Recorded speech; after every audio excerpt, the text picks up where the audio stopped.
Well, hello, and welcome back. I'm A.J. O'Neill. This is Beyond Code Live, and today we're doing now part 9 of the JavaScript blog front end, and we're going to be doing some refactoring. So give me just 1 second. I am posting here on Le Twitters with the video URL for anybody that's interested in watching. Obviously, if you're here, you're here. I do have the comments open on both YouTube and Twitch. And when I look over here this way, that's because I'm looking at comments. So if you see me looking that way, you know that I'm about to get to potentially your comments. Just 1 more second here. Sorry about this. I should have done this before, but I remembered a little bit late. And okay, I think, oh, 1 more. And here we are. So, everything went really well last time in terms of just squashing bugs. Let me go ahead and open up where we're at on that. So this is at GitHub, Beyond Code Bootcamp. Bliss is the name of this system.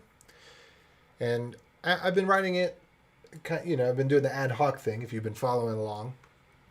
So let me open up the issues and open up a little bit of the code here in the web editor. So I kind of slowly moved things over into this larger post object and then kind of tried to define what was most of the things that don't have an underscore in front of them are more view logic related, although that's not true for all of them, like restore, for example. Just scrolling down to try to find one. Yeah, here we go. So post.save, post.patch. These I consider view logic because they're going directly into the HTML. The HTML on click is being assigned to post.save and being passed the window of it, etc. So what I want to do is make a cleaner separation of that. And I'm going to go over into the issues here. Oh, by the way, anybody that used it the first couple of days, I do have migration instructions. If you used it while it was on bliss.coolage86.com as opposed to bliss.js.org, where it is now. And let's see. I'm going to check on the nits and waiting. This one is getting really close. And I think I got a solution for this. I need to actually get back in touch with Corey and let him know I think I have a solution and just have him review it. So both of those things I did a little bit of work off camera for. And let's see, these ones. Oh, and I think we're going to have a good time when we go to do the GitHub OAuth. I think that's going to work pretty well. So we got the MVC Refactor is up on the list. The local storage, I think that's kind of already done. I might actually hit that first before we do this one. That's mostly done. Shareable URL. Some of this stuff needs a little bit more work first. I want the storage change event should be up here higher. I might put this up above there for now. And then there's some wait and see type of things that I need to do as well. I'm going to put that one, whoops, underneath of here. So I've been thinking about, one, how I can get it so that you could use this a lot quicker. I've got a template repository I've been working on with Ryan so that you could just basically on GitHub click, use this template, and then edit a config file, and then boom, you've got a blog that's deploying to GitHub pages through GitHub Actions, and that you can use Bliss to create new articles for. But there's, well, we'll get into it. But basically, I don't really like how this is all set up, but I'm not really sure what to do about it yet. And I think I need to get that template repository figured out first. Anyway, so we'll go ahead and actually get started now. I'm going to find my terminal window. Here we are. And I think I need to go back 1. Maybe 2. I need to figure out what this actually is, what font size this is and all that. So this goes to 99. Pop it up, friends. It's time. Let's do this.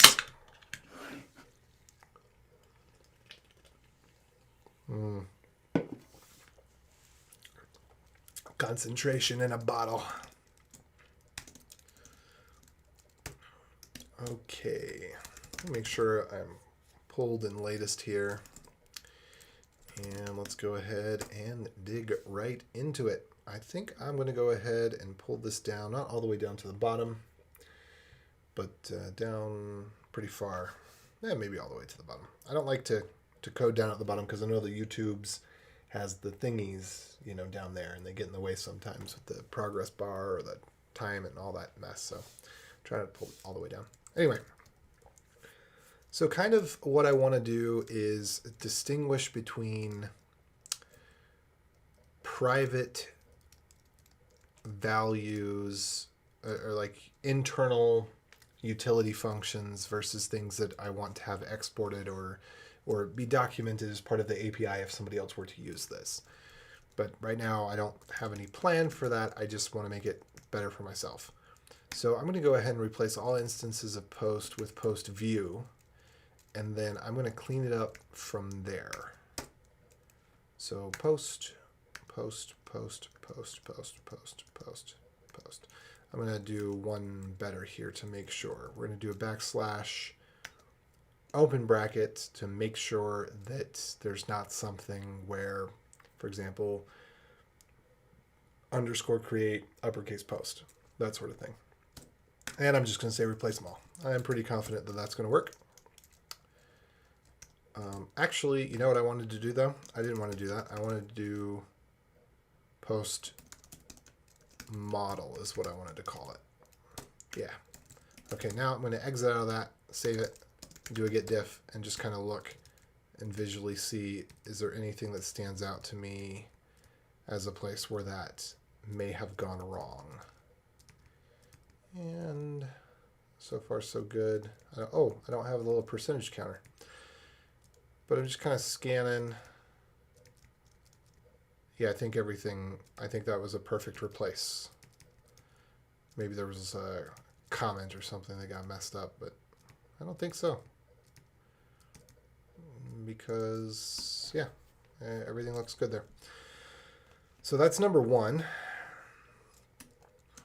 Number two is, so we're going to need post model and we're going to need post. And I'm going to start moving things into post that take first. Anything that takes an event, I'm going to move that. Doesn't mean that everything that it does inside is in the right place, but I'm just looking to move these in a different place for right now. So I'm going to bring all these up.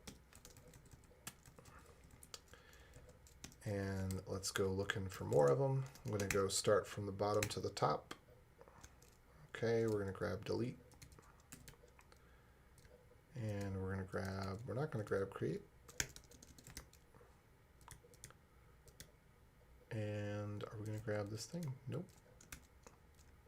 Okay. So I want to learn a little bit of JSDoc too while we're on this. Let's see if I can. JSDoc has been on my to learn list for a very long time. I'd really like to be using the Microsoft TypeScript features with JSDoc because you don't have to adopt TypeScript, my understanding. You don't have to adopt TypeScript to get the benefits of TypeScript. You can use the TypeScript tooling if you just put JSDoc comments, and I think that'd be really awesome. I would really like to try that out, but I've just kind of been, I don't know.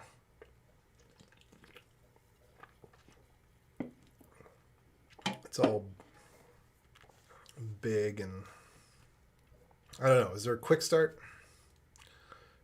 Getting started. Sure, let's try that. This is a description of foo function. Represents a book. All right, constructor, param. Yeah, let's try this. And then can we have, how do we do types? Okay, how do I specify a type of something? Document the type of an object. Okay.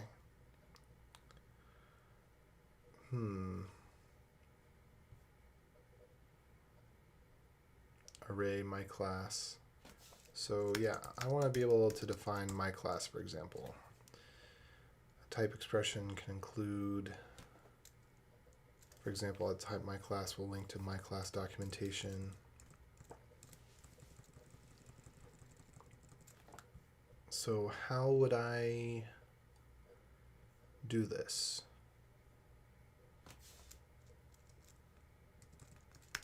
At type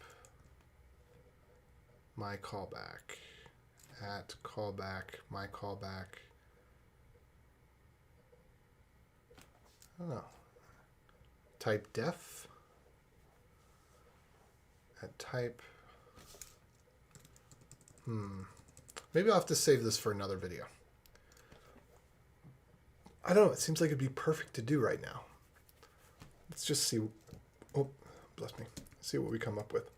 Anyway, all of these things, we know that they are not a model. And because they are definitely in the view, so I'm just going to call them what they are.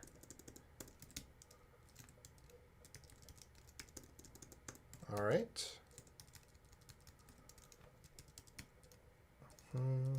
Yeah, and that all looks good.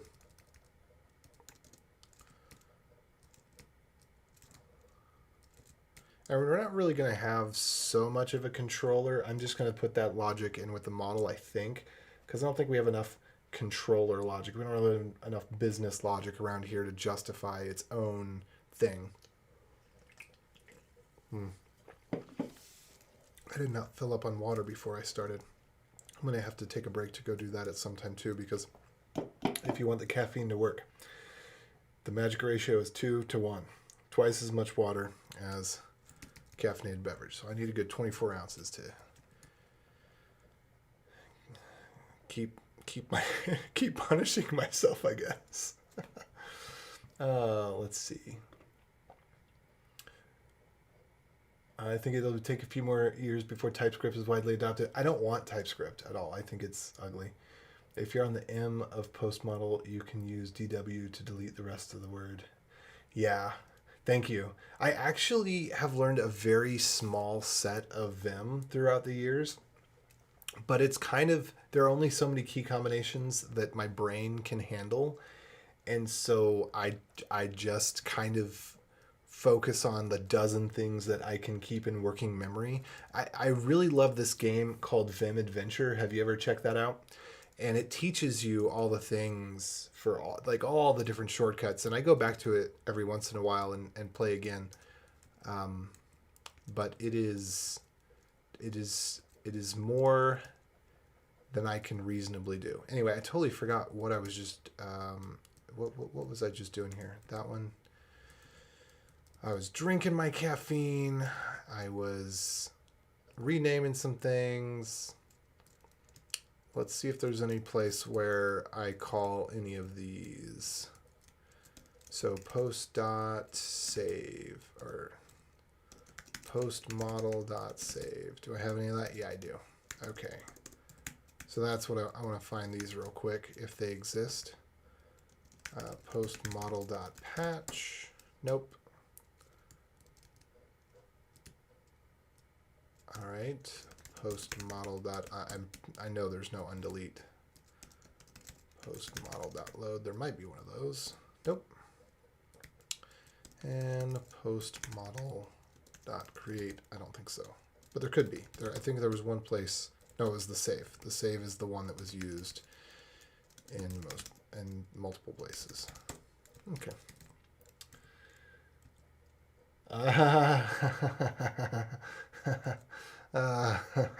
So I didn't think you either weren't here the other day or you had a different username. I know who you are now. I still don't actually, I don't know if I recall your real name, but your Wavema, what's it? Wave state, right? Yeah, okay. Anyway, he's trolling me about RNU, so I think this is the dumbest thing ever. RNU. Oh, I hate it. I hate it so much because I'm much. Oh no! How do I set no RNU? There we go. I much prefer just to type 78G and go to line 78 than to do 14K or 14J to jump up or down by so many lines. Okay. Anyway, but yeah, if you wanna William, yeah, I gotta actually get used. There's so many people have so many different names. I got okay. So aside, real quick, I was in the Utah JS Slack and I was having this argument with somebody, and then after a while, like I thought they were trolling me. I thought they were just like being stupid on purpose, and then I realized, well, maybe it's a 14-year-old, or maybe it's somebody with a learning disability, or maybe it's like hiding behind the usernames and the icons and all that. Like you don't get a sense of who you're dealing with, and so I was just really first terse and then flustered because I was like, what is this person talking about? Why are they talking nonsense? And I wasn't sure if it was a man or a woman, and I don't know. I just want to be kinder to women than to men, but it had both male and female-ish names in the username. It's like, and it wasn't a last name. It was first names. Anyway, oh, hate that stuff. And now I'm just scrolling without thinking about the code. I'm doing a horrible job here. Okay, so let me get back on track. What I want to do is find anywhere where we are. Well, first, actually, what I want to do is open up our index.html here, bring it on over to the browser, and see if we get any immediate red nasties saying that something is bad, and just click around a little bit and see if things still appear to work with this little tiny change that I'm doing. And I'll probably do that multiple times. So let's just see here. I emptied this all out before, but actually, you know what I'm going to do? I came up with, let's see. Yo. Okay, that's looking good. Summary goes here. And I'm thinking about doing this. I'm thinking that I should, just like I do the title with the pound, I'm thinking that I should check the summary with this. And so if you have a quote, this will be the title, this will be the description, and then real stuff starts here. And then the summary will be capped to just whatever is on this line. Also, a bug that I need to log is that we've got new lines in the summary, which I'll go ahead and log that right now, because it's one of those things I keep forgetting to log. New lines in summary. Oops, there we go. Okay. But yeah, if you wanted to do a little bit of research and figure out for me if and how we could go about using JSDoc for type definitions and stuff like that, that'd be cool. I mean, if you just want to watch, then that's great too. If you want to delete to the end of wait. Until you find use DFL. Delete till you find an L. Oh yeah, okay, yeah. That's cool. So I'm gonna try that out on the next one that I'm deleting something on. But first, I'm gonna go back. I don't need to look at that anymore. I'm gonna go back here. Where did my drafts go? I'm actually going to go back up my drafts from the live site because I put a little backup script in that issue. And so now I'm going to take all of this and I'm going to copy it over to my test site, which I think should be this right here. So var all equals boop. And then I'm going to run the little import script. So this way I can have plenty of things in my little testy bit. Oh, but that was unexpected.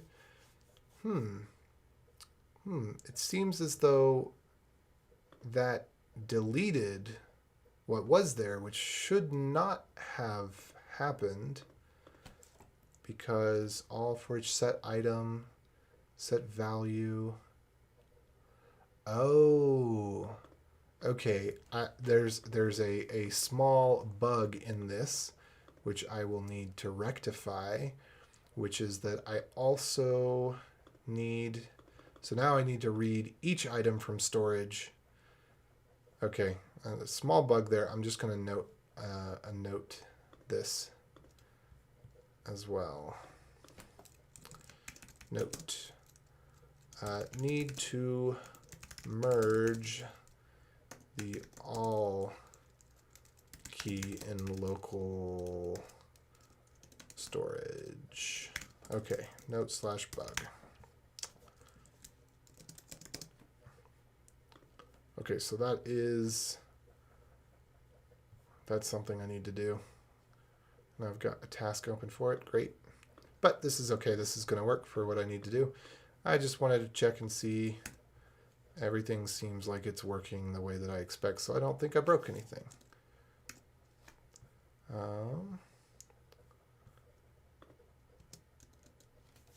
Yep, that's all looking good. And then let's just do a new post. Doot, and then let's delete it.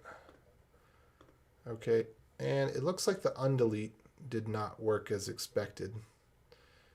I don't know where the undelete went. Okay, so that's another little bug to log away. All right, undelete didn't work. But I think that wasn't working before. That was just a feature I added, but then I tested it once and then I moved on. Okay, let's see what else we got here. Hello, welcome. So I haven't done much yet, unfortunately. I just, I had everything called post. All of my methods were on post.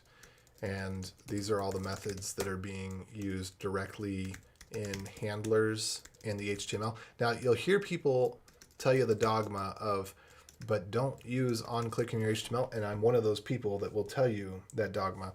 But the way that this works is, the way that I built this out, it actually takes advantage of this. So if you were to write out a whole bunch of JavaScript and have an entire function here where, you know, console.log, whatchamajig, da-da-da-da-da, you know, do 10 things. Yeah, I would agree. That's bad. But doing it this way, when you are templating out the HTML as a string, which is what React does and a lot of systems do in order to be efficient because the DOM manipulation is slow, you actually keep your event handler through the template and you keep the scope of the event handler. So if you have a list of things, so that's the reason that I'm doing it this way. And I haven't done something like this in quite a long time, but I mean, it looks very similar to what you'd have with React or Angular or whatever anyway. But it's just no framework. And so I want to expose only the things that are actually to do with the view as post, and everything else I am not going to expose that way. Oh, I do want to put that semicolon in there. And so I am creating post model, and then I might create like post utils or something.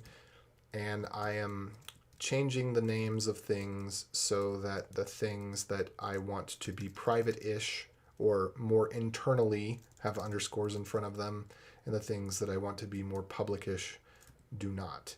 And so right now, this is actually kind of something that's hard to talk through because it's just one of those things where I need to just sit and think and be like, okay, is this right? Is this right? Is this right? But I'm going to talk through it because that's what I'm going to do. Anyway, so this is all the posty stuff. So I'm just going to put this as post is the view. And yeah, let's put a little more oomph in that. There we go. Like this. Just give it a nice wide berth there. So as you're scrolling through the file, you kind of see it. And then post model. Oh, and there was one thing that I wanted to do in particular here. I don't think that this is not relevant anymore. I'm going to get rid of that comment. Yeah, so that's, okay, so sedoc is telling me typedef appears to be used as a way to document an object. Yeah, so what I want to be able to do ideally, is I'd like to be able to say right here, maybe, document of a type of object that doesn't yet exist. So let's say I'm going to call this my object, and then I want to say my object has, well, in this case, I want to say my post. And then, well, I want some way to say my post is comprised of a title, a slug, a description, a last mod, a date. So this is what I want, and then be able to say here, let me go to where's my create at? I think I've got like an underscore create. And then here, I want to be able to say, you know, returns my post. And yeah, essentially that's it. So if you could figure out how to do that and just send me a gist, I would be happy to throw it in here. And if you could give me the command, I guess I npm install -g JSDoc, and then I run JSDoc. But if you could figure that out and then post me a gist, then when I'm ready, I will copy that over. I mean, we could just try it with one of them and see how it works. And then I'll have to figure out later how to do the Microsoft has a JSDoc tool that's a crossover tool between JSDoc and TypeScript. So if you've got all these annotations, then you'll run the TypeScript linter on the JavaScript. No need to transpile. It'll transpile the comments to give the warnings and errors and stuff like that. So that would be amazing. That's my pipe dream. And I think it might not just be a pipe dream. I think it might be realistic. Anyway, I'm going to go find all this post model.create, and I'm just going to change this into post model.create without the underscore.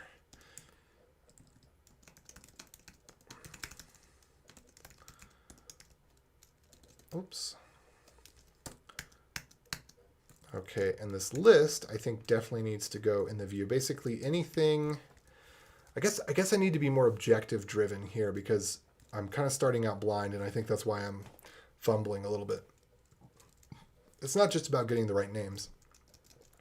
It's about actually moving anything that has a query selector all, which this $sign is just an alias for document.querySelector, and $sign is just an alias for document.querySelector all. I explicitly define those in here. It's not jQuery, it's not a framework, it's just an alias, meaning that I did var $sign equals function and then pop that in there. Anyway, so postmodel.list is definitely got viewy stuff in here. Let me see if I can just find list equals, there we go. This has got very, very viewy stuff.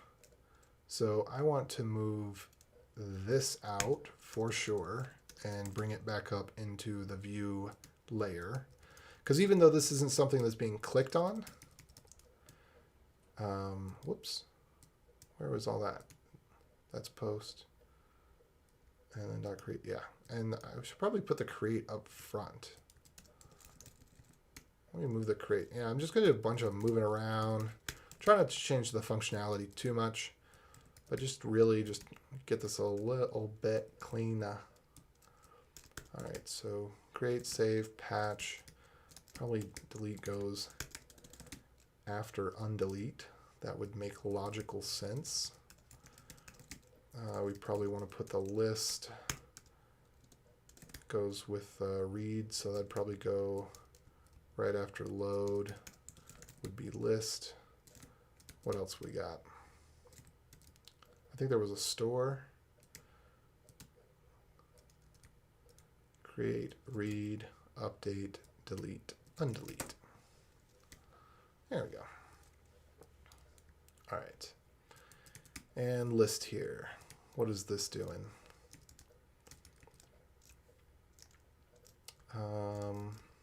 Yeah, there's some stuff here where, for example, with postmodel.create, we're not passing back anything. That seems a little odd. And I think it's because it's assigning to postmodel._current. So that's something we want to tease out, because I want this to feel really clean.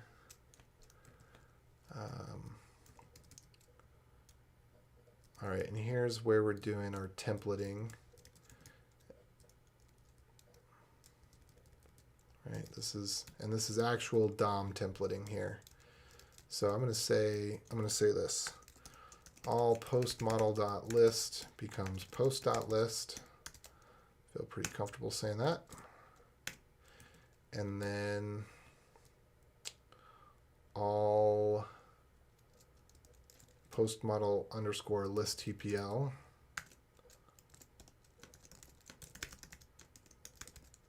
that's TMPL. That's definitely something that is a viewy and privacy. And I like that in JavaScript you can indicate that something is private-ish by putting an underscore in front of it, but you can still expose it. Because if you wanted it really private, you'd put it in a closure. But the thing that I don't like about doing that is when you need to test and debug things, you don't have access to things that are in closure. So if there's some reason for security reasons you need something to be in a closure, great, put it in there. But I'd say if you can, try to not do that.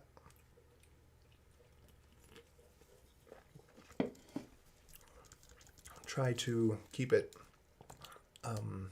in a place where you have access to it. Okay, I think that I want to move, let's see, all of this, I really do want to have it in, let's see, I'm going to go ahead and do this. I think that's reasonable.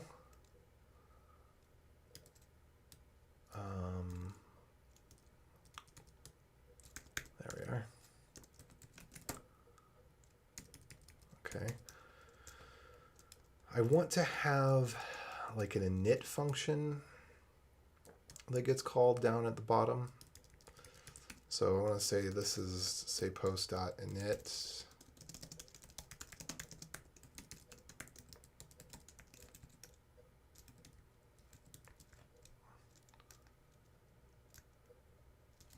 And this is, say, post model.init maybe.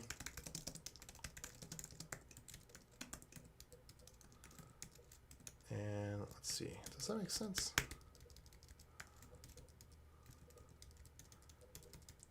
Could we maybe say post model.init? The model should be init first, and then the view should be init afterwards. I think that's reasonable.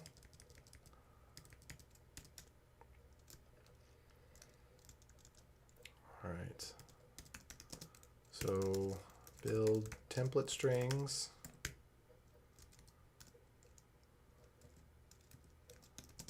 Show all posts. And then this one, let me go check over here. We got any new comments? Oh, no, not yet. All right, then this one. Yeah, that's good enough. That makes sense. Load. All right.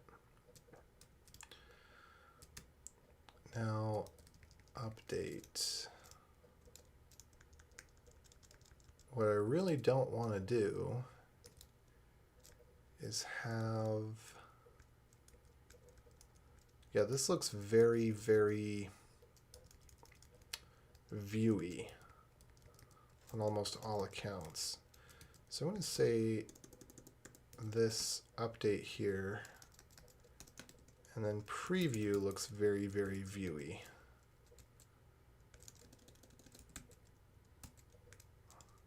All right, let's see. We're going to DFL. Okay, yeah, I like that.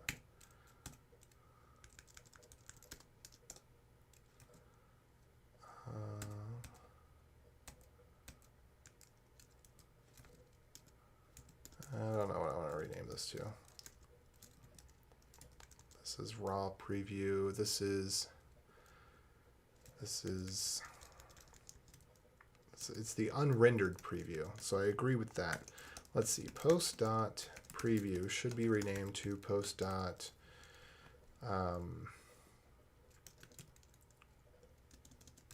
Text preview. Raw preview. We'll call it raw preview. I'm good with that. Whoops. Okay, post.preview. There we go. Raw preview. 1, 2, 3. Yep. Post.raw preview. And so that I can get rid of. And then this one, I think this is also really still two different things. And I'm going to put it down here at the bottom of these. And there's a couple things I want to do here. Also, I'm going to rename this from Eon. Maybe I'll rename it from Eon to Hugo. I want to rename updated till last mod because I want to tend towards Hugo because I feel like Hugo is the best blogging system on the market right now. And so I want to prefer it in terms of the idioms and documentation and stuff like that.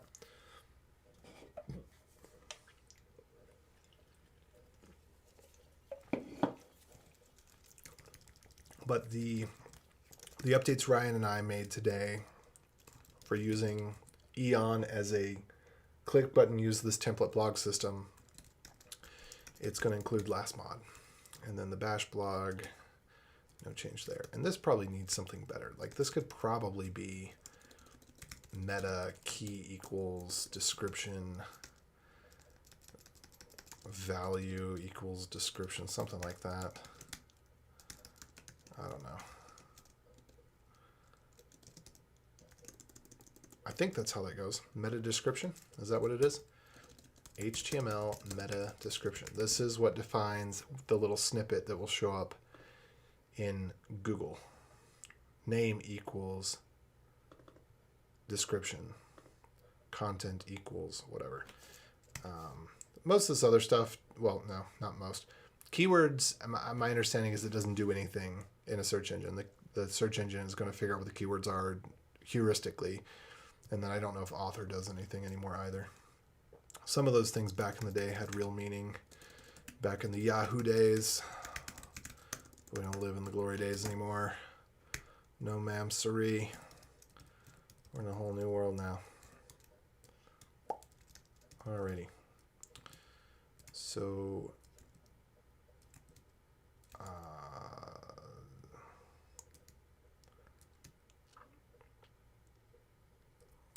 I think we need another method.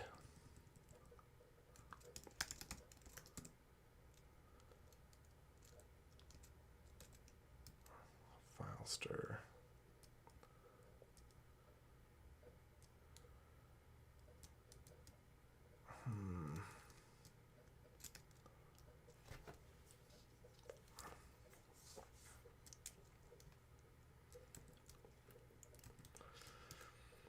Because I think what should happen here is that this should give back more information. And we should take that information. I kind of want to say we've got raw preview, and then we have like a live update, and these should really just kind of be split into two. So I'm thinking about doing this. What if our raw preview has two components? What if it has the file preview, or rather this would be, what do we call this? New file preview, Git new file preview. Sure, it can have a long name, that's fine. And then the other one we call live form preview. And then we call like this maybe. We accept that it can modify the post, and then I'm going to move this whole thing. No, I'm not going to move this whole thing. I'm going to do a little swappy do here. So we're going to take this, whoop, go up top here, do this, and do this. Okay, so now we're going to call our get new file preview, and we're going to move that stuff. Oops. And we're going to return post here, and we're going to return post here. Okay, yeah. Sorry, I'm thinking in my head and not thinking out loud. But feel free to ask for clarification. Oh, hello and welcome. I'm just trying to figure out how to break this up. What this function does right here, if you've been following along. So we have kind of a live update that happens. Let me pick something that's simpler. We'll pick the hello world here. So we have kind of a live update that happens where if I type down here in the area that's designated for the title, it'll update in the list as I'm typing. And then likewise, if I'm typing here, it'll update down here. So you can see that in both places. And then based on what's selected and whatnot, some options change. So I want to separate the difference between the file preview that's down here that's also changing. That is when I click create on GitHub. So let me just go ahead and do this and see if everything's, yeah. So I click create on GitHub, and it opens me up to a site where I don't actually have the GitHub action running yet for the site to build, but in the template that I'll be creating to go along with this, you can just click create. It's going to give you, in this case, it doesn't put in the YAML. Let me do this one more time. We're going to change that just a little bit so that it gives a better example of what this is intended to do. There we go. So here we go. Now it pre-fills out with the YAML for what's the time and all this other stuff. So you just don't go down and click commit, and then it's going to fire off your build process for your blog, and 25, 30 seconds later, your article is live, right? So I'm just trying to split out the kind of the two different concerns that are happening here, because it's creating the text output and it's also updating the form, and I just kind of want to isolate those from each other because they are logically different. So let's see, file stir. Yeah, I think what we want to do here is actually do post._file stir. And I'm going to clean this up at some point too, to have like post._extra or post._preview or something like that, that are the things that don't get saved. And then anything that does not have an underscore should be getting saved. That's the direction that I'm working towards with this. And feel free, oh, hey again, Nick, welcome back. Feel free to ask any questions either on Twitch or YouTube as I'm going along here. And then my buddy William is looking into some JS doc stuff to see if we can add TypeScript types to plain JavaScript without transpiling and be able to use the TypeScript tooling to get additional linting and warning messages without having to sully our proper JavaScript. Okay, so where else is FileStir being used? There, and there. Post.FileStir. Post.FileStir. Okay.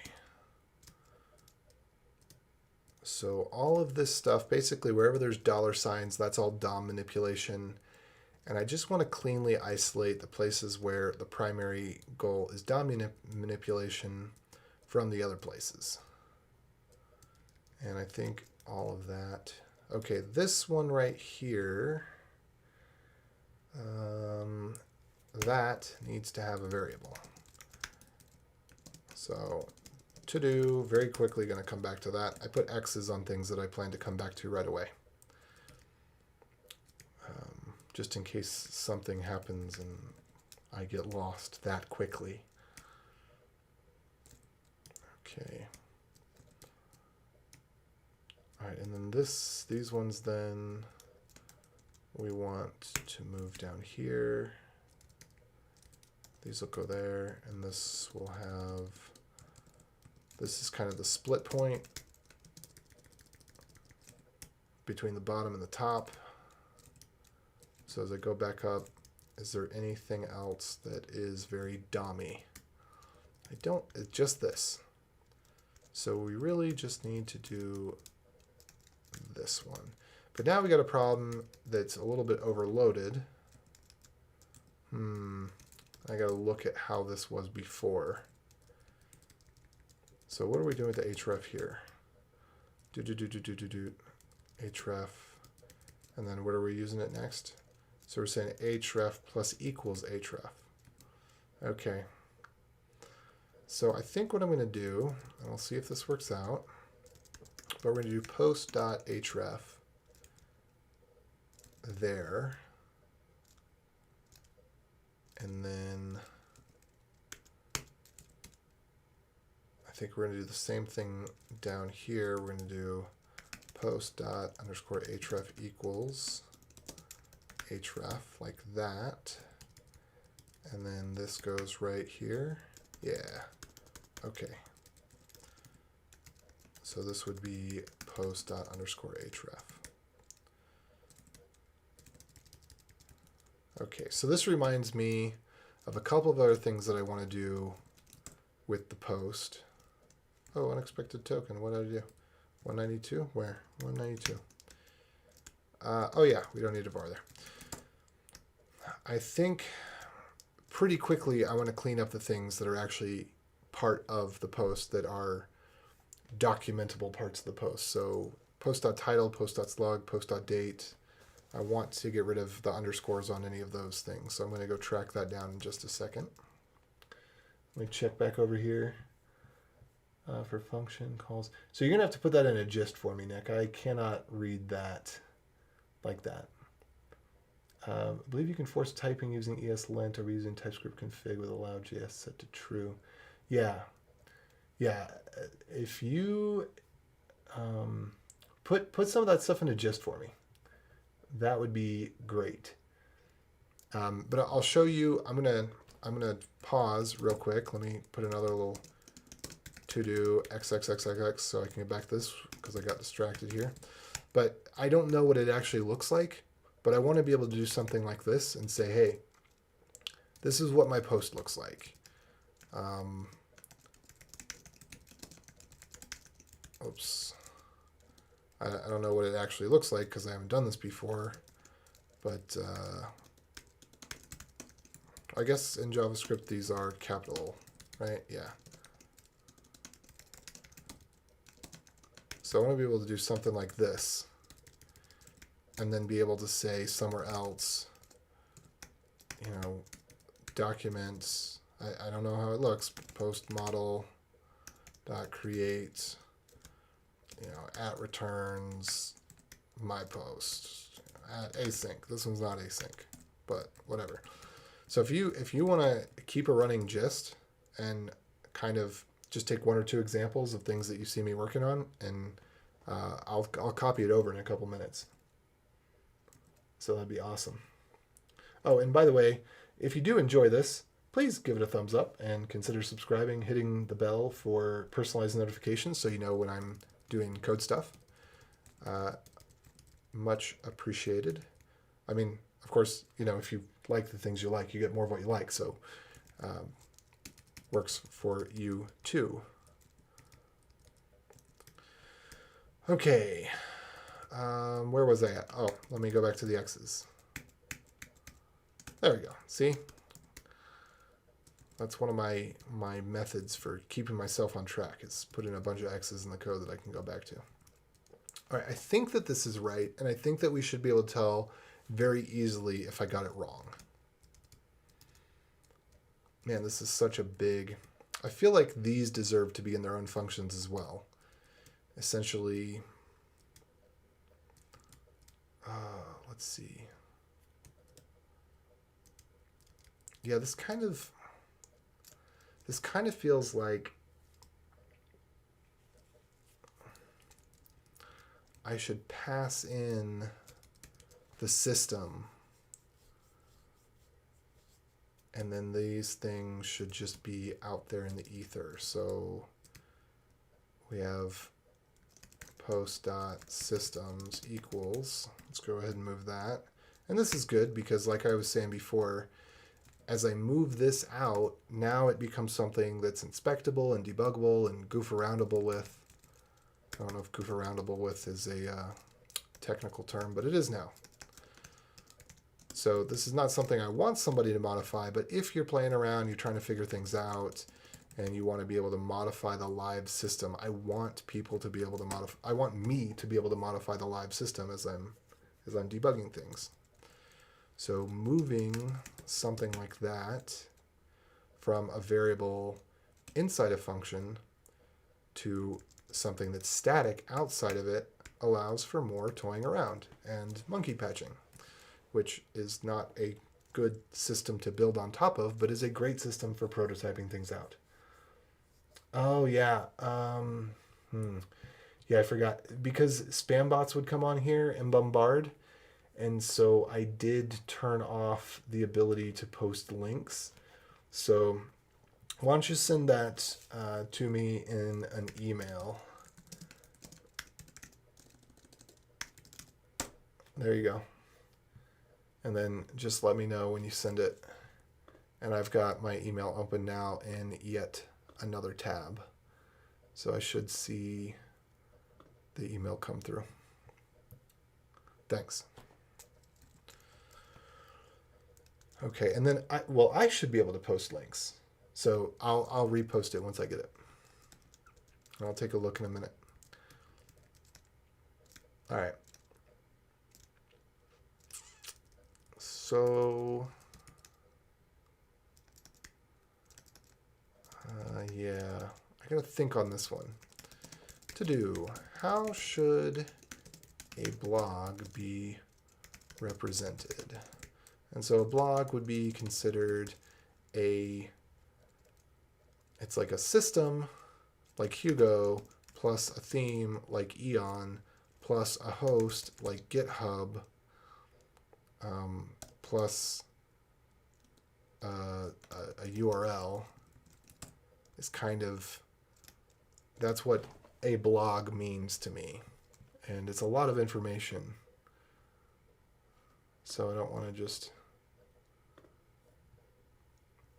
do it too ad hoc. Okay, object, special type, create a new type called special type. Property, function save, a function to save. Okay. Return special type. Okay. Cool. Oh, yeah, let me paste this in the chat here. And then I'm also going to edit the description to include this in the description. So let me do that real quick because I don't know what it is. I can't seem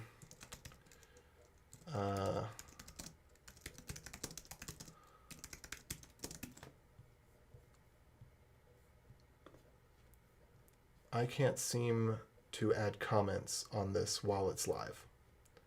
So yeah, I posted it in the chat and I put it in the description, and I'll bring that over in a bit. First, I got to think through this problem.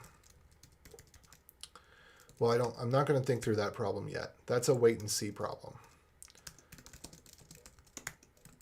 And there's a blog article that I love that I'm going to mention here. On the path to go to, I think is what it's called. Next steps course. Toward go to.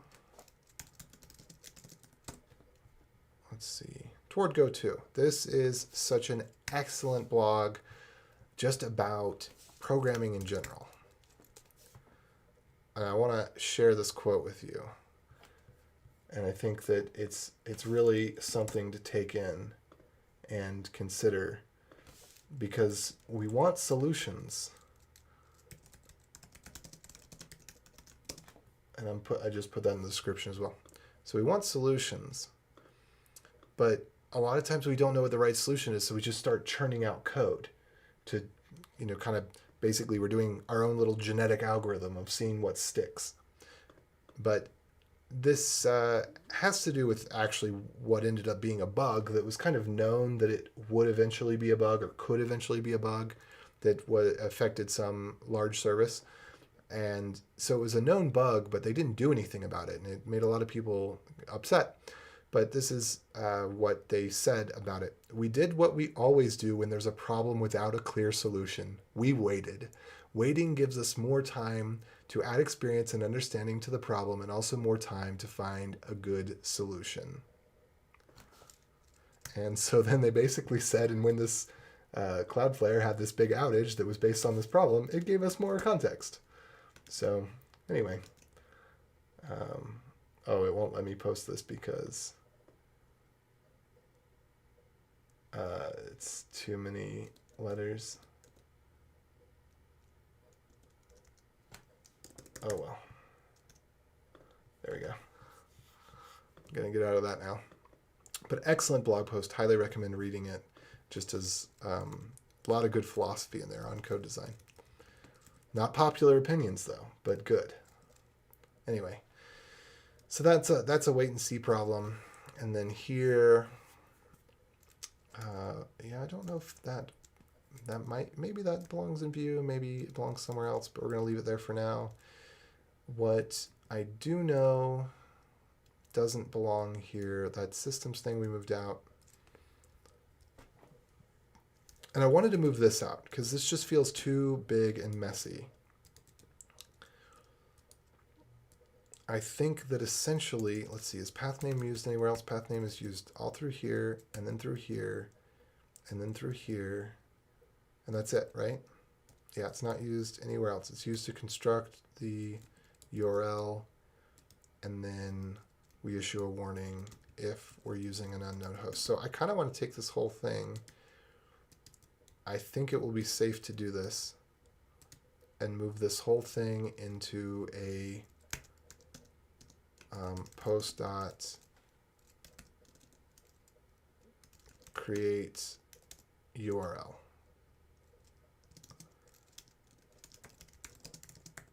And then just call that, bring the post into here.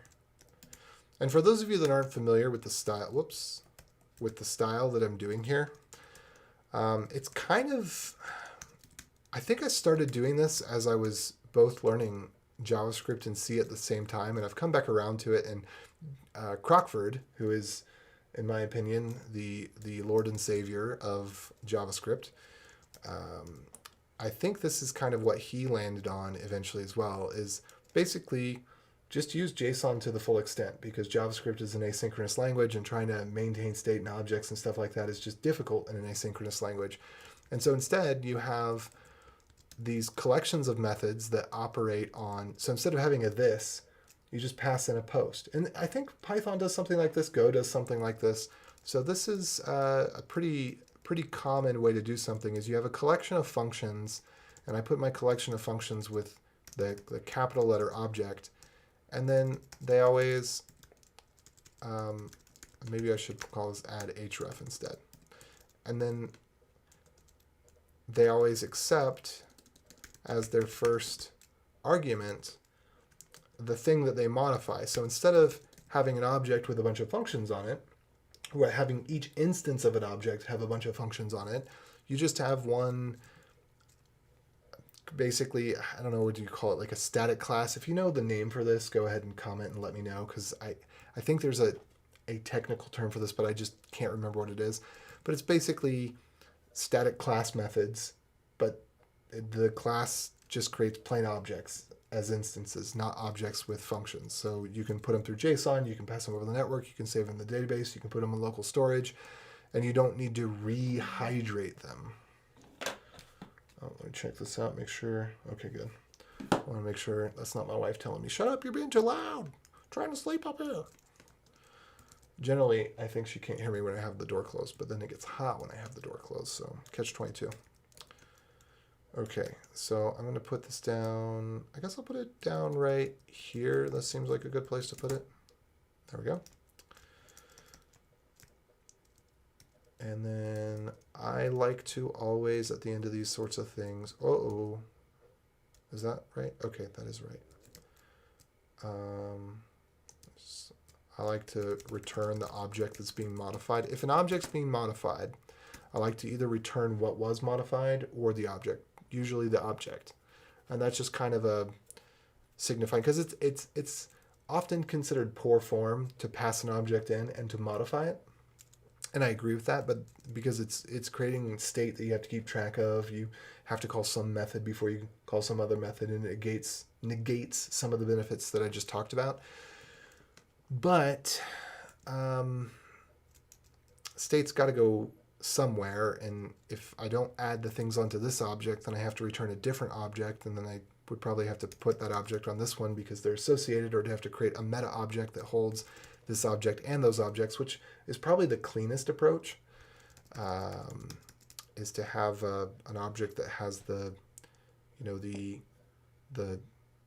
I guess it could be a post object that has a .json that is all the stuff that gets serialized, and then has the temporary data that's just the fluff as it's going through these different systems. Basically, it's a cache more or less.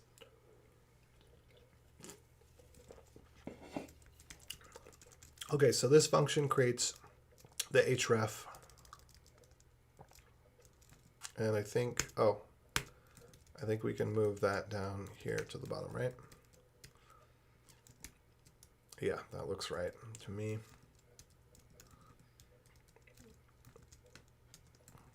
Okay, and that kind of cleans things up a little bit. So now Git new file preview is really just focused on this templating, and this could be done better, and I'm thinking about doing it better right now, because we could basically just do a loop where we take all these things and run them through. And the one thing that we need to do potentially differently from the way that I'm doing it is if we want to format the object according to the blog system. I think instead of calling this format with a key and then a value, what instead I should say is format this according to the blog system, give me back a different object that's formatted correctly, and then run that object through this replacement, which almost makes it feel like this belongs in its own function, because this is just going to return, this is just the front matter, right? So it almost feels like this deserves to have a format front matter, or template front matter, render front matter, something like that type of function. Okay, so I'm just going to put to do there.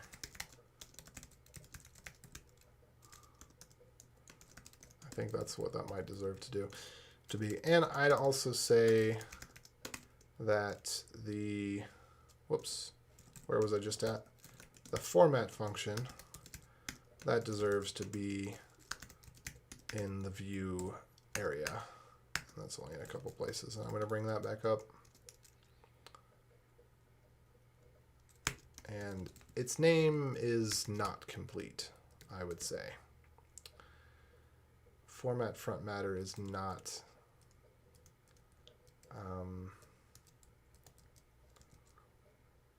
Oh, and we would just put it here anyway. So it would just move down here.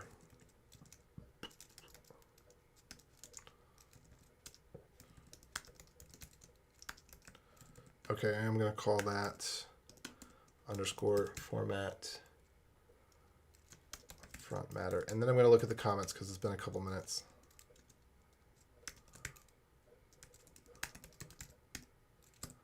So yeah, let's go ahead and do that. And then it's about time to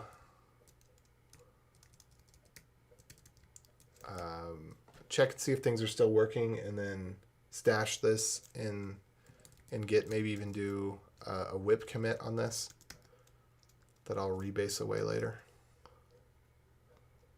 But let me just double check. Okay, format front matter.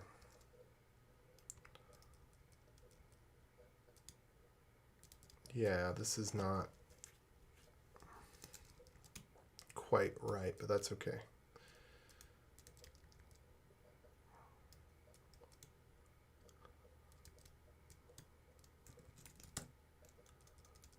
Okay, so I also post.slug. Basically anywhere there's underscore slug, which I think is only so many places, that should not be underscore slug.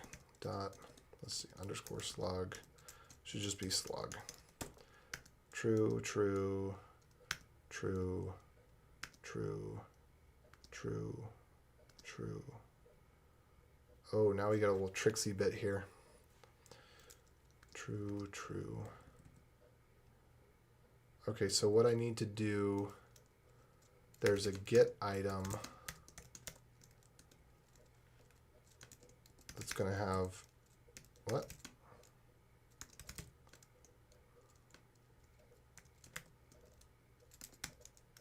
Huh.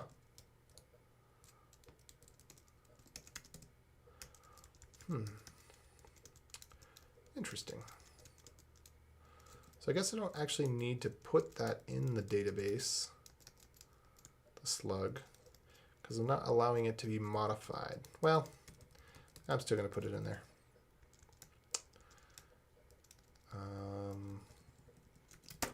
Won't break anything. What I was worried about is having to load it 2 different ways because of breaking stuff. Okay, I don't need to do any of these set items anymore. Let me go take a look at the comments.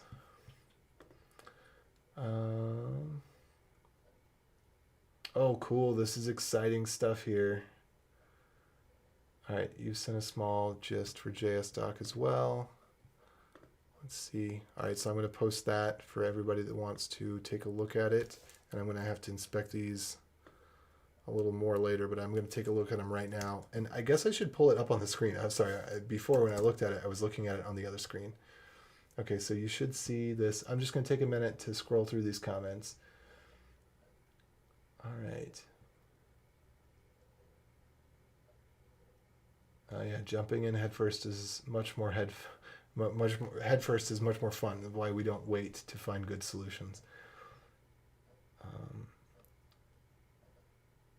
Okay. And I am, oh good, I'm glad we got some really good chatter. This is awesome. Okay. Got it working in the IDE. Needs both TS settings. Okay, sorry, I'm just kind of talking to myself. But I mean, y'all can see in the chat what's been going on while I've been typing. All right, TS config, same settings, IDS, type hints 2, updating right now, done. Okay, so let me go ahead and bring both of these up on the screen here. Just kind of see. This was Will's.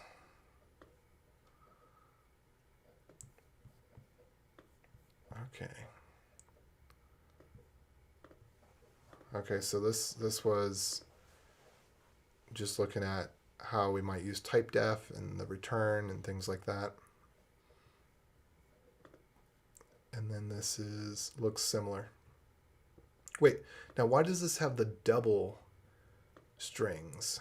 Or excuse me, braces.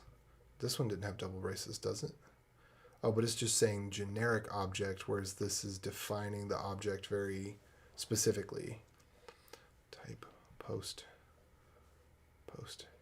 Okay, so if there's this variable declaration, right? But I don't actually want to declare a variable post.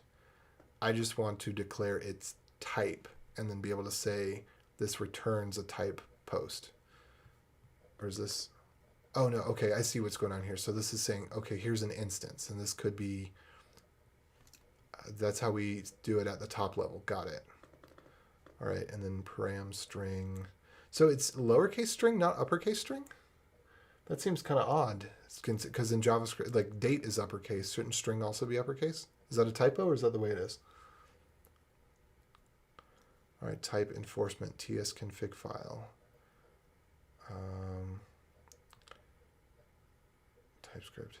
Yeah, and if either of you are using Vim, I know, William, you are, and you figure out how to get what the right Vim plugin is for that, and how to tell it, yeah, do the checks. I use Ale. I used to use Syntactic, but now I use Ale. I don't know what you're using for the meta-linter mabob. Okay. Lowercase primitives. But okay, if it's lowercase primitives, why is date uppercase then? Well, it's not a primitive. Date is a native, but not a primitive. What about regex? Because regex is a primitive, is it not? Oh, maybe I've been wrong all these years. Maybe regex isn't a primitive. Maybe it just prints. No, it is it absolutely is a primitive. It's literal syntax. Yeah, just like object. Yeah. Primitive, totally primitive. So is regex uppercase or lowercase? Don't know. Okay.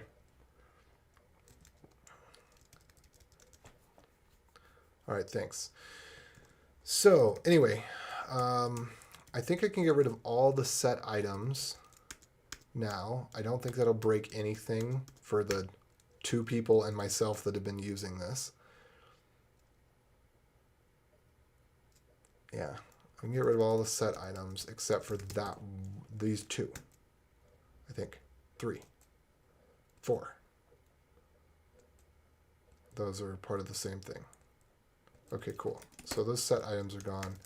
And then the get items, I'm just going to put a to-do to grab the get items. Oops. Under here.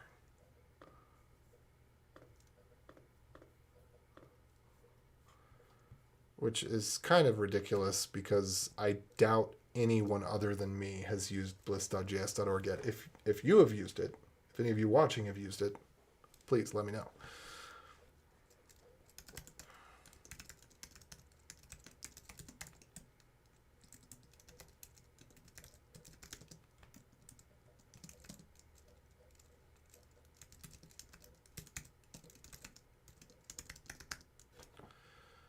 Maybe I'll do that. Maybe I won't. I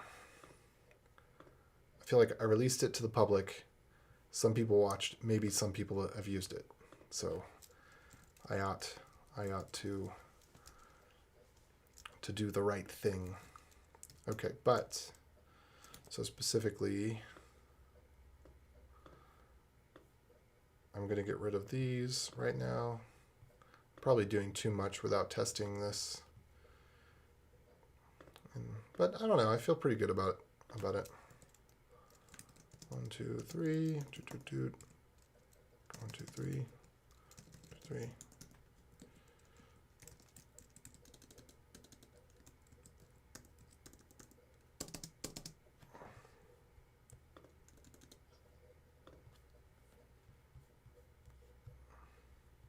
All right.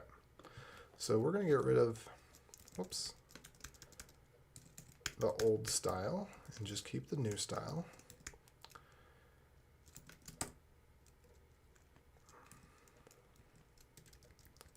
And we're going to do that for a couple of these.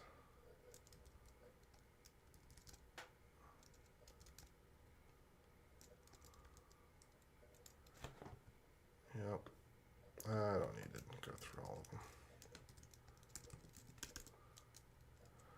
Maybe I will, though.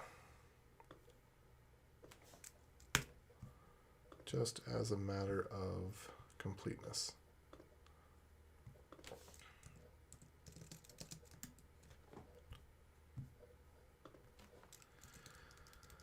Okay, we don't need that one anymore.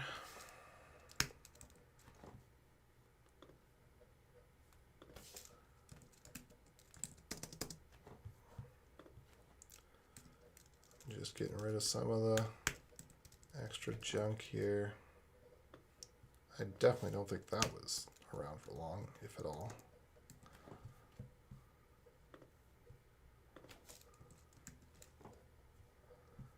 Okay.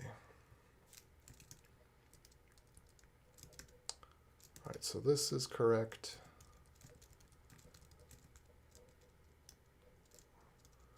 I don't know if that's even necessary, but sure, we'll go with it.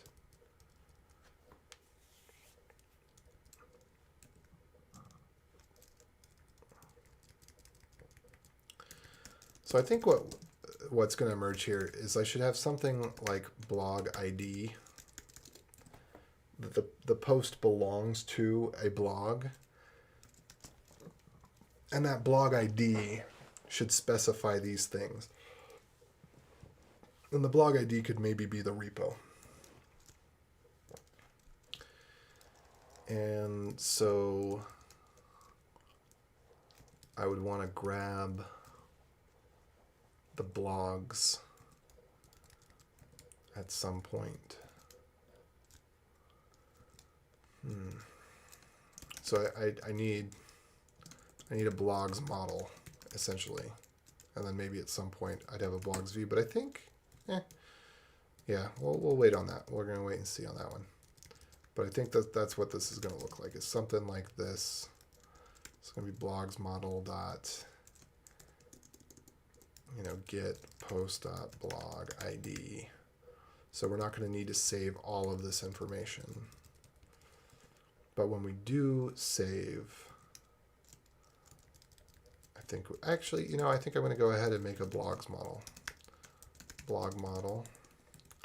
And then I think I'm going to go ahead and put a blog dot set, which this is just going to be a local storage thing, and we're going to say blog ID or just ID.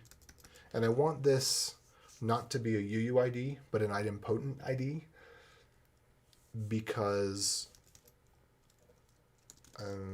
let's just say, let's say it's the repo URL, repo.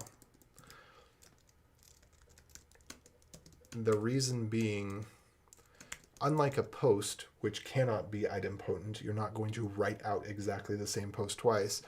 You're going to set exactly the same blog parameters. And so that will function as the ID. Or maybe I just call it ID, and then I don't need to document exactly. No, let's call it the repo. Anyway, and then we would have a local storage dot set item, and then we would set blog dot plus repo plus dot meta. I think that's all we have on that, right? Post dot, where's our post dot, whoops, quote, post dot uuid dot meta. Yeah, that's kind of all we have on that. Or maybe it's sufficient to not put meta and just say blog.repo, and that's what it is. And if we want to get all blogs, then I can just go through for the keys. And then eventually I do want to have it so that some of this information is stored outside of the browser, can be synced. And so I should go ahead and, I don't know if I want to make this async yet, but I will probably end up wanting to make this async. So anyway, we'll do set, and then we'll do blog. And that will be that. And that's really all I need, for a blog model, I think. But I don't know what to do with it yet. I'm just thinking about it. All right, what have I got in my paste buffer? That. Okay, what have I got in my other paste buffer? Same thing. Okay, let me go check comments again.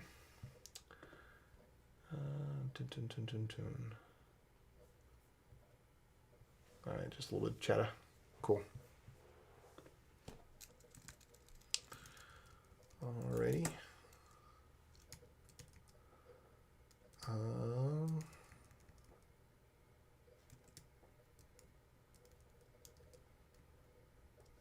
Let me see. So So restore.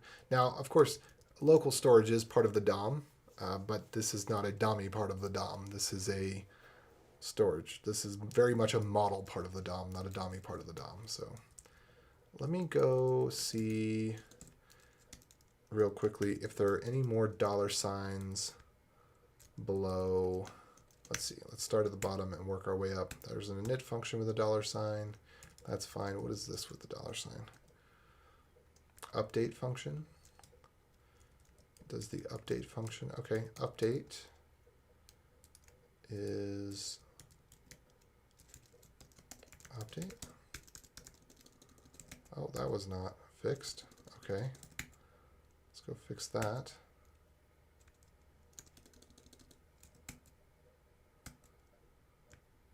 Remove update. And I'm going to put that right below probably save. Maybe below save and patch. They probably both call update. Yeah, they do. So putting code out like this is often called headliner style.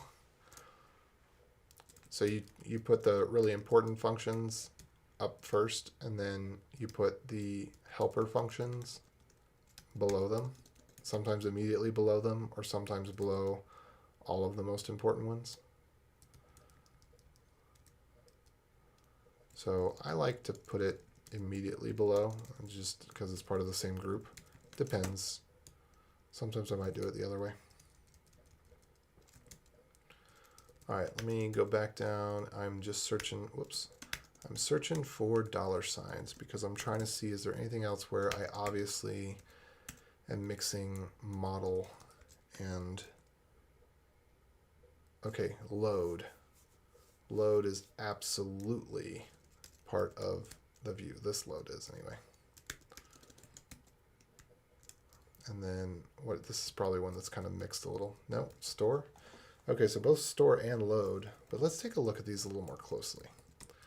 Okay, it's calling restore, which I kind of would like this to be synonymous between the two, because one's just the view portion of it that's grabbing things from the form. Okay, and this is still called raw preview. Didn't we rename that? We did rename that, but I think, oh no. Okay. It's still.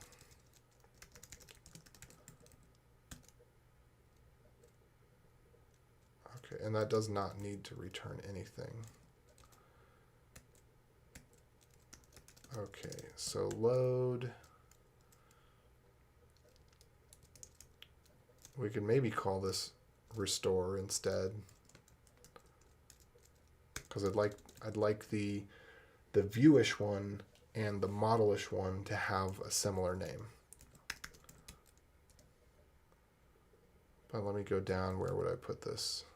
Load. And then this one would go here. And let's change all of the post model dot load to just post dot. I guess, do I want to keep it load or do I want to call it restore? I kind of want to call it restore. No, I kind of just call it load. I'll change the other one to be called load too.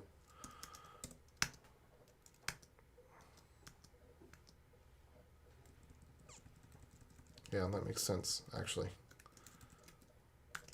So let's do post model dot restore. Let's call that post model dot load. And now they have names that match. All right. So this one is being called render, and this definitely, this is part of list. Let's see, where's list at? Because this is really, this renders the list. And then the other one is just rendering one. So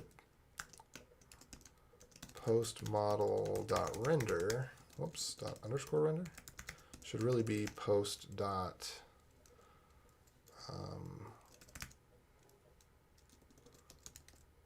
list one, I don't know,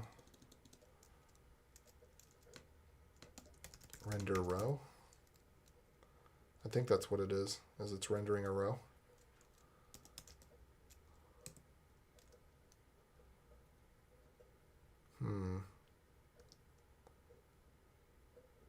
looks right. I think it is render row. And do we have, how about that list? Is that actually being, that doesn't take an event. I think that that might deserve to be render list. Let's go in here, post.list, post._render list. Render rows. Let's call it render rows.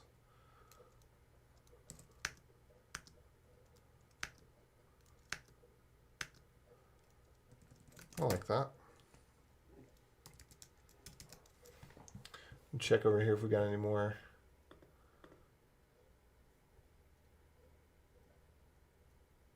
Okay. Another comment about regex. I allowed that because it was disallowed. Do y'all have any questions for me about what I'm doing? Or is y'all just hanging out looking up at the TypeScript stuff now? What are y'all doing up so late? What time is it where y'all are? It's approaching 2 a.m. where I am, so I am getting close to my limit, but who knows? Maybe a little bit more.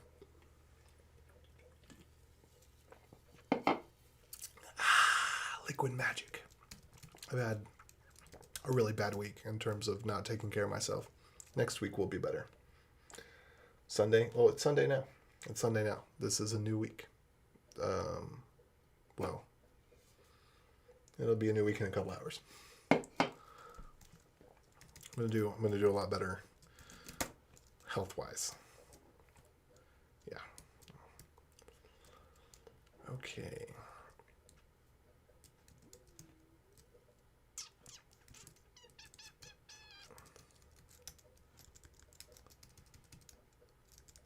And let's see, with the repo, let me just double check here. I think that, yeah, the repo should be an identifier. And not only is it an identifier, it also gives us the name that we can use to describe the blog. Yeah, that's, the repo is going to be our identifier. Faux shizzle. So let's go ahead and put this as blog ID. Bring it up here. And we'll figure out more what to do about it later.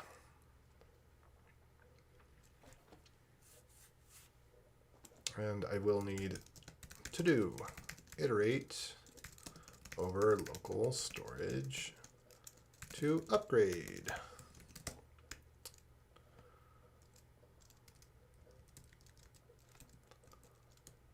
All right, what have I got in my paste buffer? Just that thing. All right. Let me continue. What was I doing? I was looking for, whoops. I was looking for, go down to the bottom. Looking for $signs. Okay. What is this? Store. Okay, so, and maybe I should rename store to set, because it looks like this is essentially a set. Okay. And all right, we got some funny business going on. Okay, so this is one that needs to be separated between the view stuff and the model stuff as well. So let me just put a to do XXX by this. All right. In California, waiting for work authorization. So time is upside down for me. Cool. Yeah, I do go for walks during the day. On good days. And I have been keeping to a pretty good regimen of doing a 4-minute exercise every morning, which actually makes a huge difference. It doesn't sound like much, but it does make a huge difference from where I was before with doing nothing. Just doing anything is way better. But I started at 30 seconds of exercise because it was that bad. And then I got up to 4 minutes and I'm like, you know what? I don't really like exercising. And this is definitely a marked improvement that I can 100% tell. But I also made some diet changes and stuff that I've really slipped on this week. So anyway, let me figure out what to do about this thing. Well, I'm gonna continue searching to see what else we've got. That's nothing. That's nothing. And then by the time we get to here, we're back into the territory where we should be. Okay. So this needs to get split up. And we need to have a post.store and a post model.store. And I'm going to call this post model dot, I'm going to call this posts, I don't know.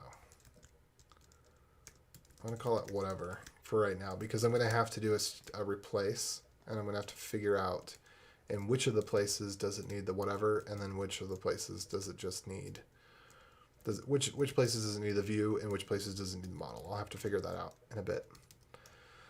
But right now, okay, we can get time zone. Oh, and debouncing. Yes, that is something that absolutely needs to be done, especially once a little bit of network activity is being saved. Because what I'm hoping to do with this, this is one of those things where there's a balance, because I think it would be cool to do an Electron app for this. But just the basic idea of the drafts that I have, I'm syncing so that I can have drafts that I haven't committed yet. And if I'm starting on this computer, I can go to another computer and have that sync. Something to do that with very minimal storage. In terms of, if there was 1,000 users, they could be allotted a megabyte each, and that would be sufficient. That's the kind of thing that I'm thinking about in terms of what to do with having a sync, and just primarily so that drafts can be synced, because the true repository is the repository. And then there's some other stuff I'll talk about later, but it has to do with the template repository and actually being able to know which repository it is.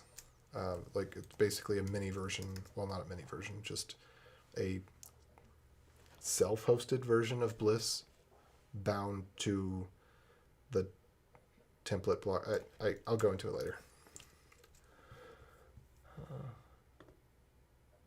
Okay, so Blessed Siege, you said this the other day. Why are you saying this? The gentleman must be a millionaire in terms of net worth, if I am not wrong.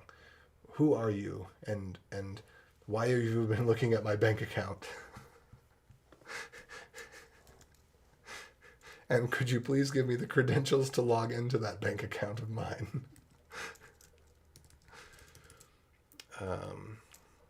Okay, so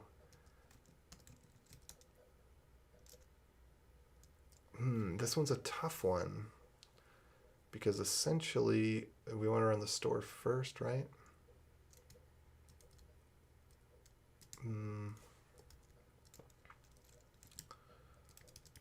All right, we're trying to determine the dirtiness of the description. So all this, at least, this is clearly something. All of that needs to go.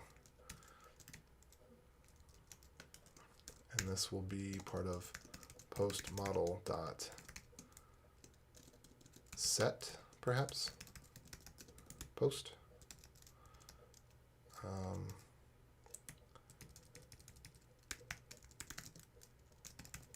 Maybe like that.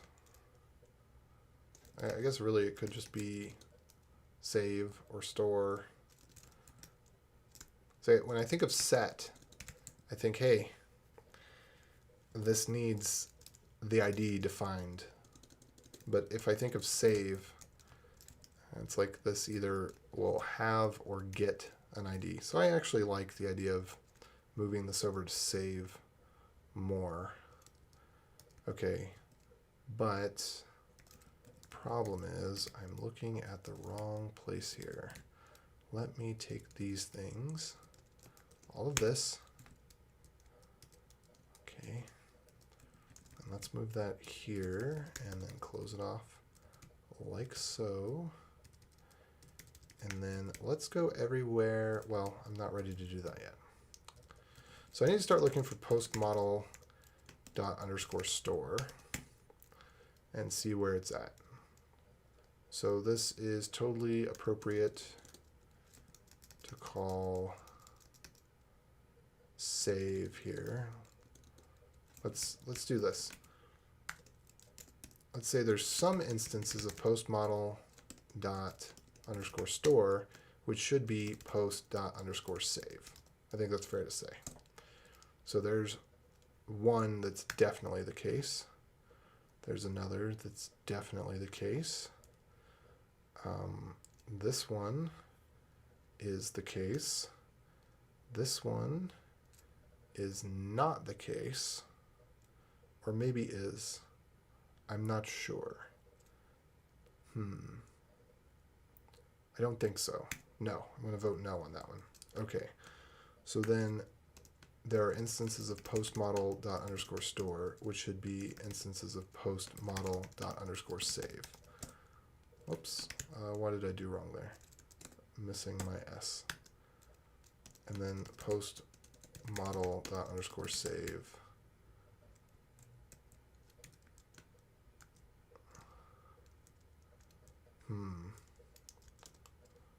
So this one should be save. And this, okay. There we go.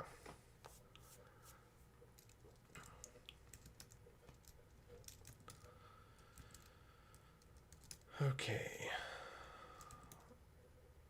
But then here, do we do anything for the UUID here?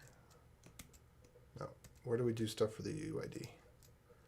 When we save, saving is something that already exists. It's not creating something new.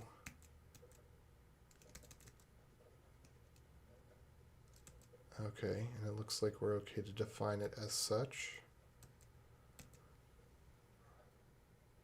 What's going to get deleted? Oh, the comment about the millionaire net worth. Yeah. I don't know. I'm going to leave it there. Somebody else can delete it. You know, it's not every day a bot comes in just to give you some fuzzies.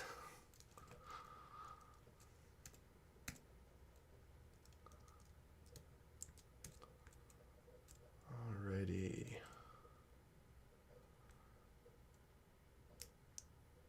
Current.uuid. Okay, so where is you?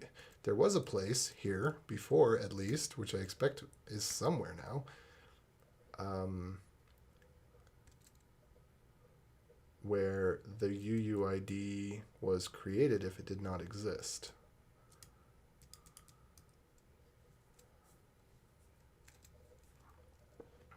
Okay, and I think maybe load, a better one might be deserialize in a sense. I think that's actually, I think that's the term that jQuery uses for a form. Let me see what they call it. jQuery form deserialize. Yeah, it's called deserialize. But the question is which is which? Is serialize something?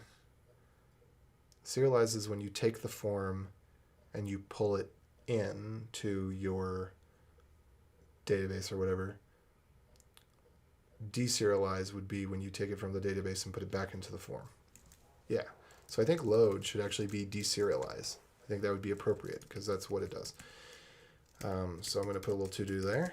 To-do, deserialize.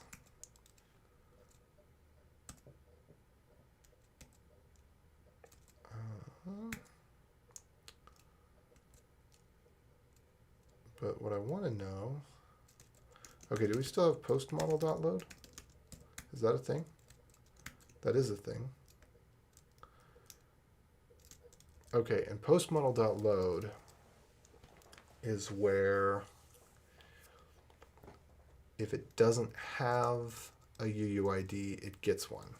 So this is kind of, this is actually get or create. is what this is. So I'm going to rename it as such, post model.load to post model.get or create. That is the truth of it. Is there a better name for that? It's not upsert, because we have upsert if it's update or set. But do we have something that's similar to upsert for get or create? It's just like a portmanteau.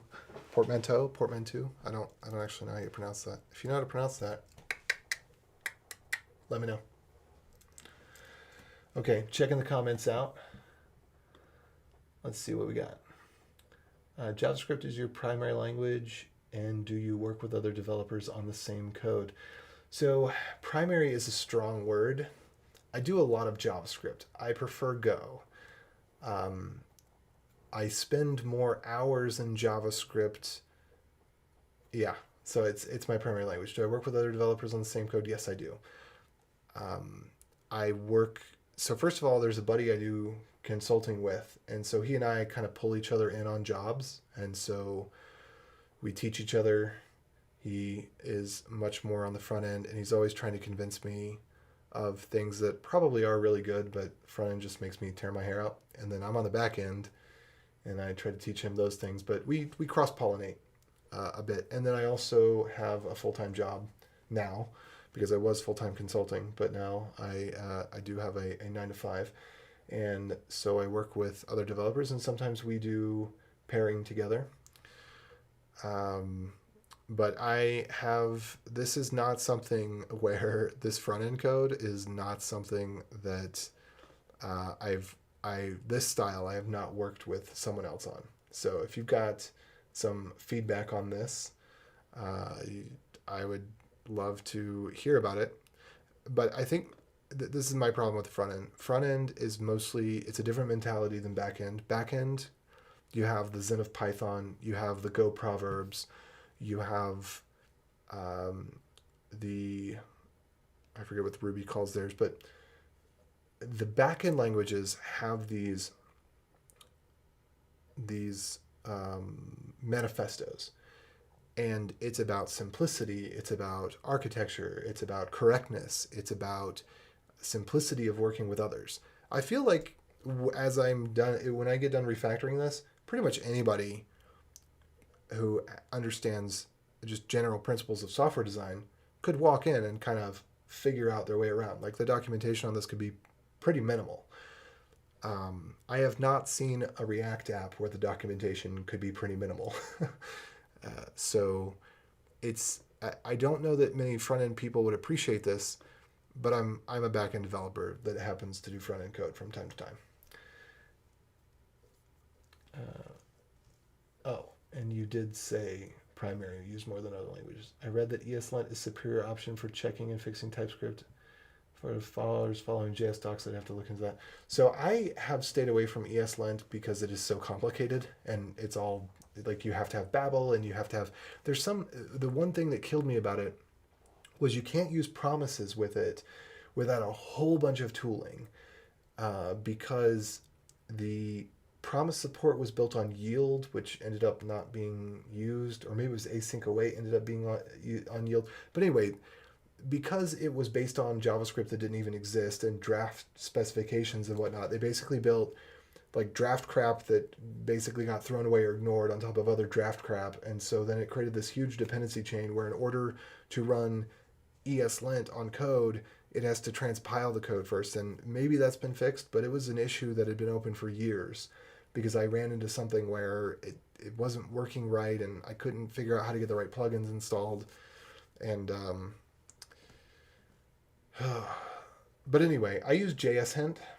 I would be okay with going to ESLint. I think but I just need it to be simple. I need it to not be like, here's 500 megabytes you have to download to get this thing to work. Like Prettier is great. Prettier is one dependency. I mean, they have other dependencies, but they flatten it out for you. So you just download one thing. And then JSHint seems to be like that. It's got, 2 dependencies, the whole tree. If you did an npm ls, it's not very big, if I recall. But ESLint is, one of those download the universe type things.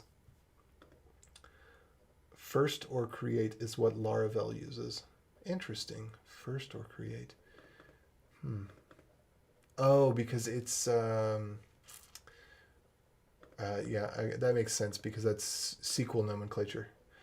Do you prefer consulting? What made you decide to do 9 to 5? So, it's a mixed bag because there's a lot of freedom with consulting and it's more money per hour, but then you have to do a lot more context switching, and sometimes that can get rough. And essentially, I lost a lot of work when Corona happened. There were some big projects that got shut down it doesn't make any sense why they got shut down because they weren't affected in any way, but it's just one of those things where a bunch of companies started getting clampy and tight. And I had one job that paid extremely well, but they'd have something for me to do for a week, and they'd basically be pushing, like, okay, can we get this done? Can we get this done? Can we get this done? And so then I'd rack up 10,000 hours, or not 10,000 hours, $10,000 in a week or two, but then I wouldn't have any more work from them for, say 2 months. So it would be feast or famine, where they either wanted me to do everything really, really quick and really fast and just totally drain me of hours and me not be able to meet other people's needs, or after all that, it'd be like, oh yeah, we definitely need this next thing, but we're going to get back to you. We have to have so-and-so tested, and it has to go through this pipeline, and we need to get integrated. And so,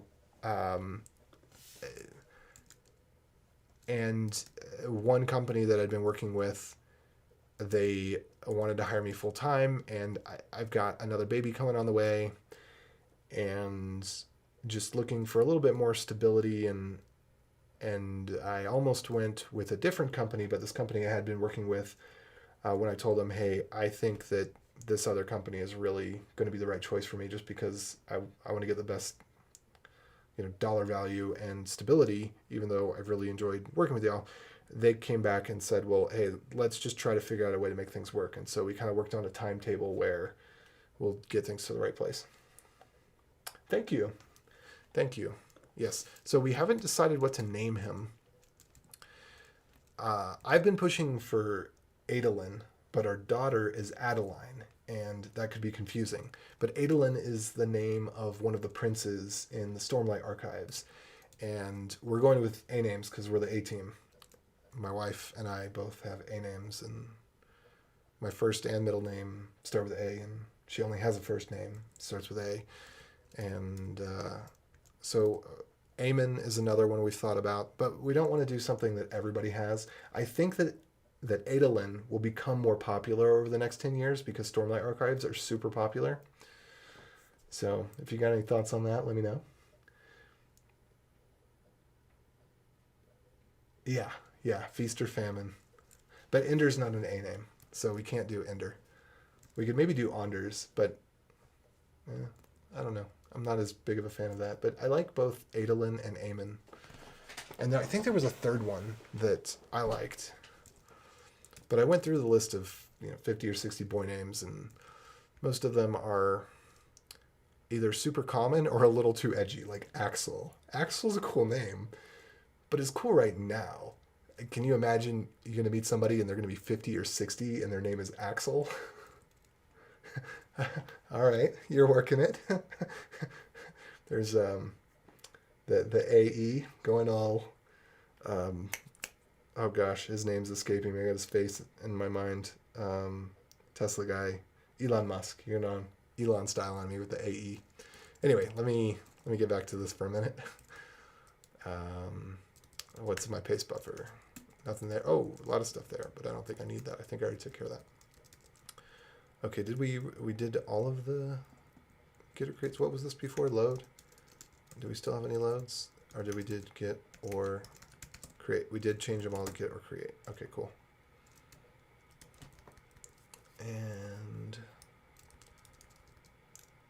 And so that load, I think I said I wanted to change that to deserialize.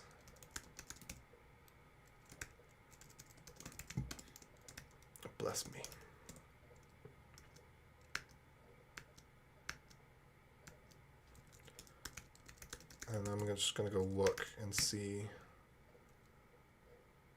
Oh, no, that one wasn't the one that I wanted to call deserialize. Okay, oops, undo, undo, undo. Undo, no, redo. Undo? Oh gosh, where am I at? What have I done? Dang it.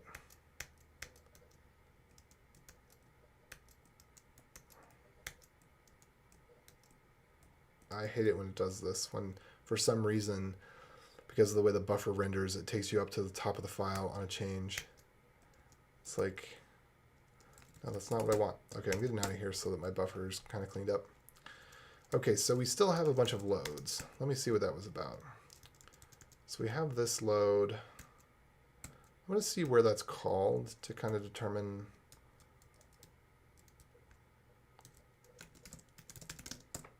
whether I like that name or not. So this is load draft. That's why it's called load. I'm going to call it deserialize. I'm going to change its name. And then the other loads, they're all view loads. So I think that I'm safe to take any other load and just rename it deserialize. So yes, yes, yes, no, no. Yes, maybe. I need to take a look at what this is. Post model, delete. Okay. Yes. Yes.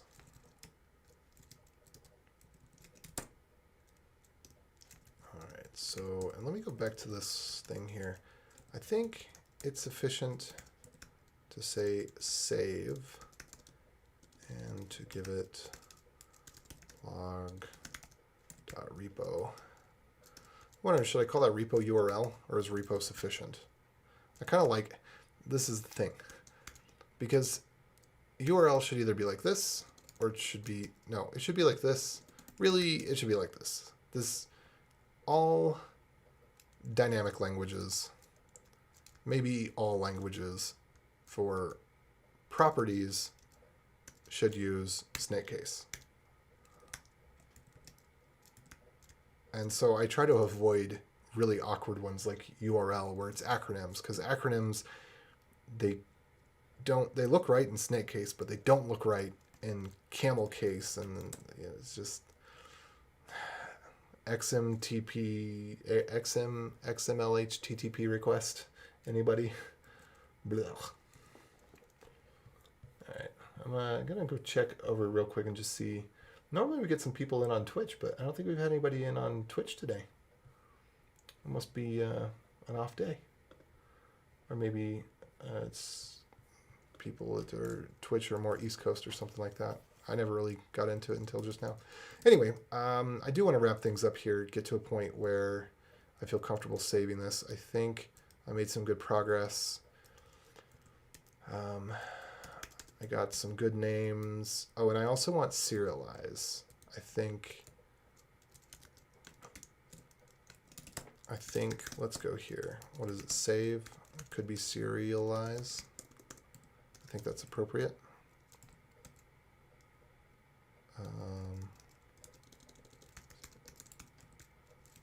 And then I think I want to change list to render rows. So I'm just going to, even though that's not doing anything. Typing leads to typos. I shouldn't be doing this. I'm going to go back. I'm going to undo all of that. Don't type, because typing leads to typos. Use regular expressions instead. Those never lead to typos. But if they do, they're consistent. Okay.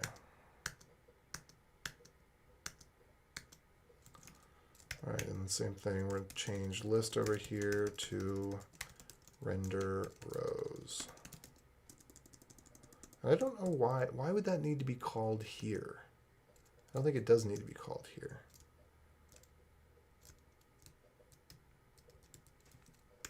Yeah, I think that even in the hypothetical case, that doesn't belong there. Or because this isn't a comment, hence I called it the hypothetical case. Yeah, so I'm going to call that.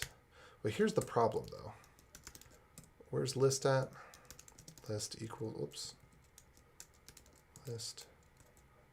Oh, we don't have list anymore. Okay, and that should not be list row or list TMPL. This should be rows list TMPL. It should be row or rows. I think it should be row TMPL. I think that's what it is. It's one. Yeah. So this should be row TMPL. Okay, and we've got render rows. We don't have any list anymore, right? Okay, cool. We've got render row, render rows.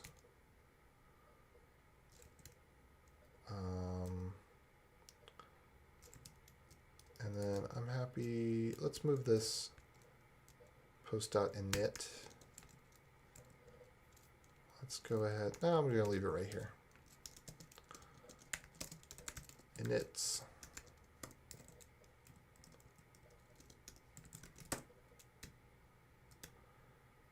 All right.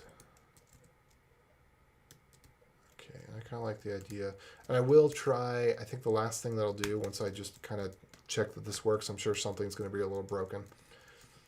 But I think the last thing that I might do will be, oops, to take this JS doc. I'm going to put a little to-do XXX by this so I know to do it before I hang up for the night.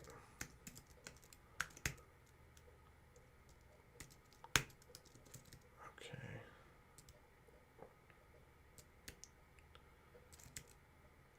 I already forgot what I was going to say. Brain capacity is diminishing. Okay, so wait, that shouldn't be saved. That should be serialize, underscore serialize, right? Let's go. Where is serialize? Oh no, I didn't change that yet. Good thing I thought about that.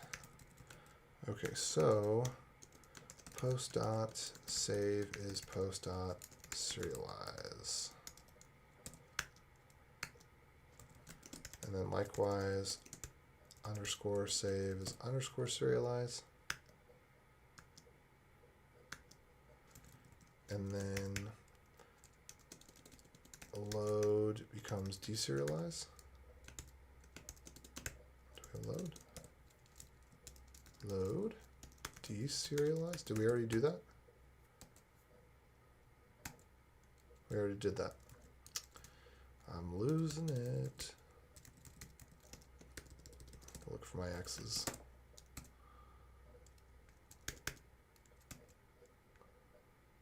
Okay, and then do I really need this? I still want this because I'm going to go move this though. This is going to go into the systems. I'm going to put that here because we need to update the template Ryan and I are working on. We need to update it so that it has open graph images and can support a YouTube embed player.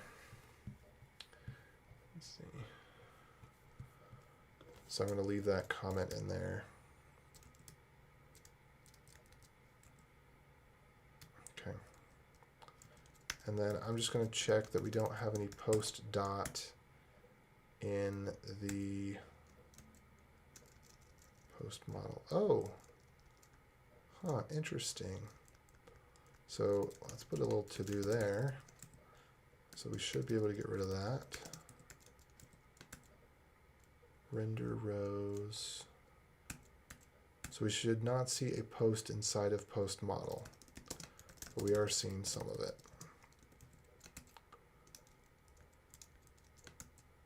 All right, so that's the only one we see is the deserialize, which tells us that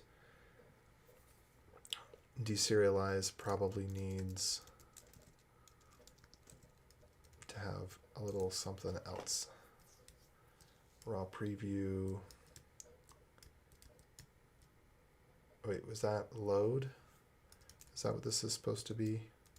Get or create. Get or create. All right.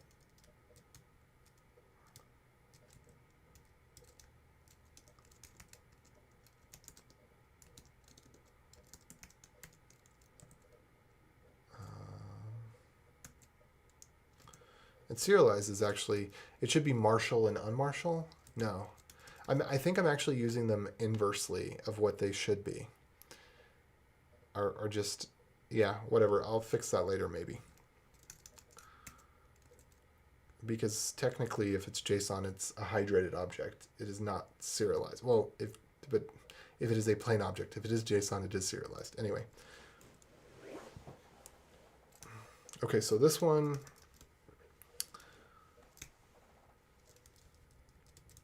feels like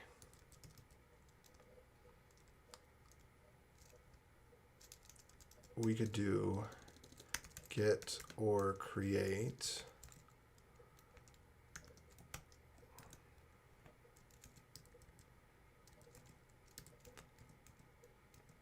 And then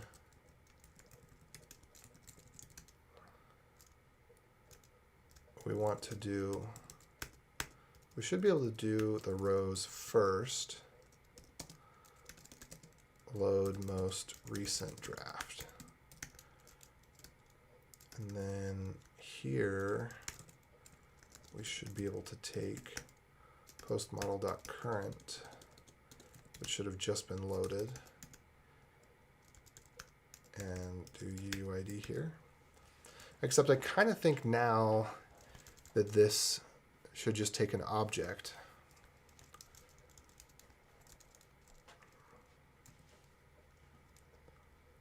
rather than taking an ID.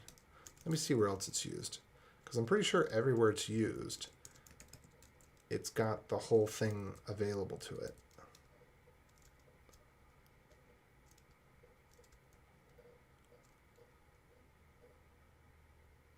Okay.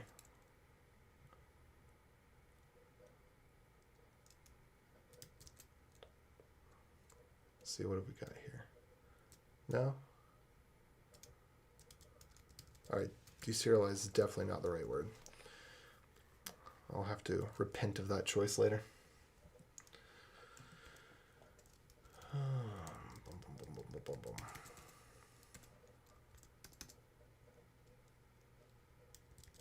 So I'd ask some personable questions to y'all, but my mental state is diminishing so quickly that I wouldn't have much recall.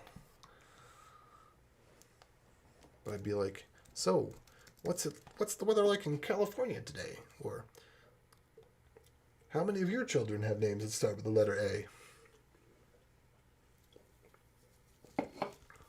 Okay.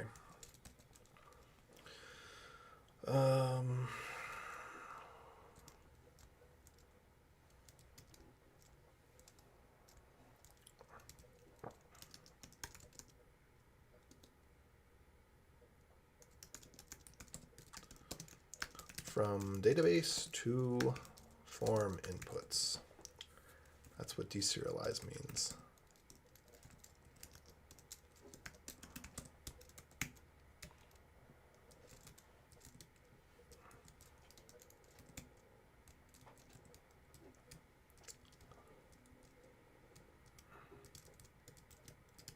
Maybe I should move these down actually.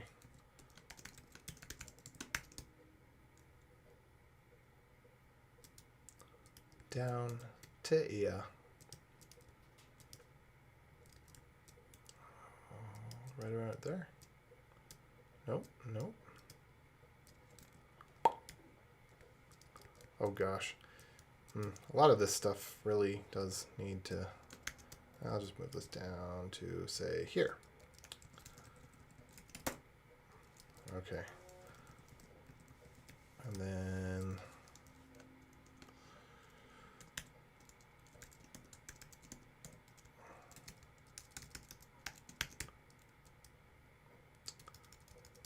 so a lot of things in that model, those functions are not organized in any cohesive way, neither alphabetically nor according to CRUD. It's just all whatever it happens to be. Okay, so post.deserialize, that should be, why would we want to do that on create? Because we're doing this on create. So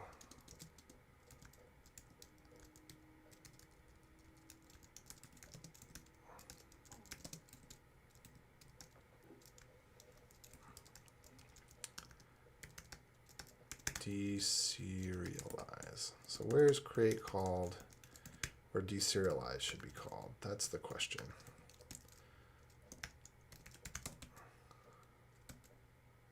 Bum, bum, bum. So the only place create was called? Render rows, create's called if nothing. We're going to render rows. Okay, sure. That makes sense. I'm down. And actually, I could probably just do this. That would be fine. Probably do that in the other place too. Yeah, that would work here.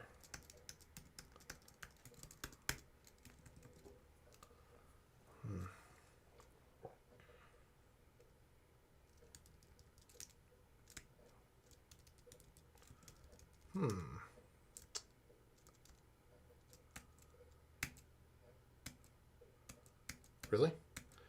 That's the only place that create is called. Well, what's called? No, that's when we click new, and that's on the very first load ever. So these both make sense. And then what about our get or create? Are we calling that from within?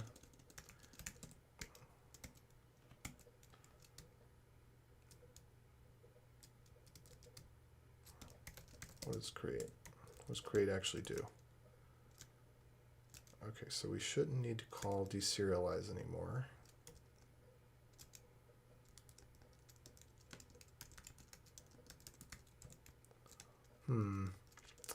So maybe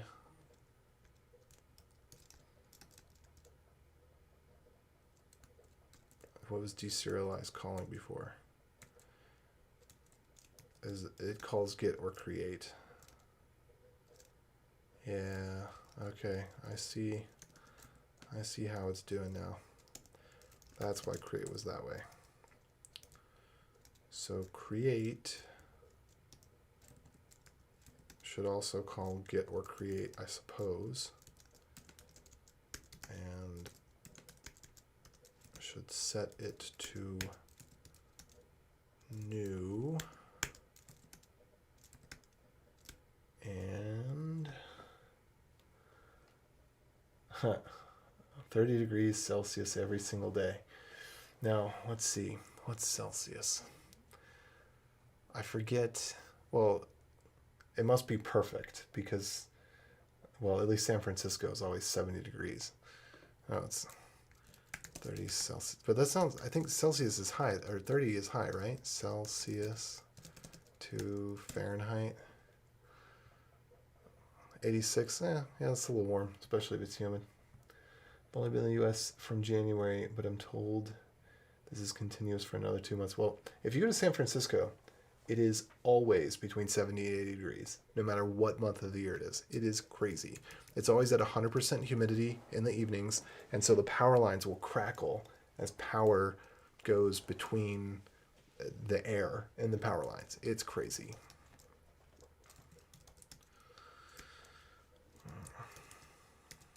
But really nice weather, generally speaking. Okay, so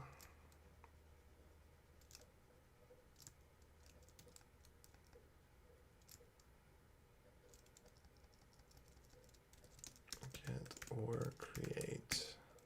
Does get or create actually call save? That's my next question. Bum, ba-da-dum, bum, bum, bum. I don't think it actually saves it. Are we actually reusing that previous? We are using previous. Okay. Okay, the deprecated bit has been deprecated, so I can get rid of the note about deprecating. This really all goes together. I think this all, let's see, post, title, yeah. All of these things go together. I don't know if these things go together. We'll see. Yeah, I think I'm going to make step 2 for this one. we're going to make a part 2 of this MVC refactor. And that'll be blog model. But we'll get this one done tonight. I just need to be the coding singularity and have not made any mistakes. And why would I make mistakes? Seems like a dumb thing to do.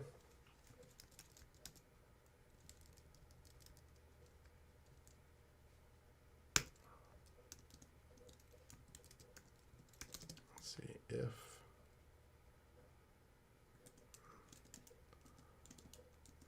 not post.uuid.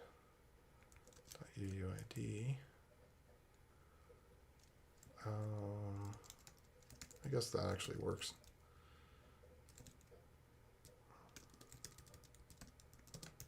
Meta content blog. And I kind of would say to do smells like view logic. I guess it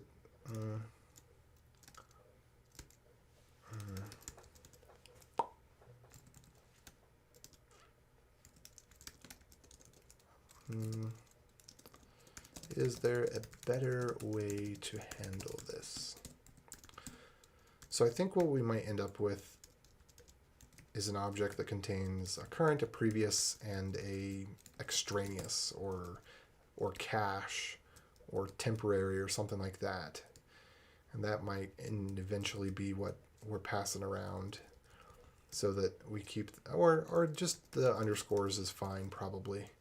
We don't save the things that have underscores. It's all good.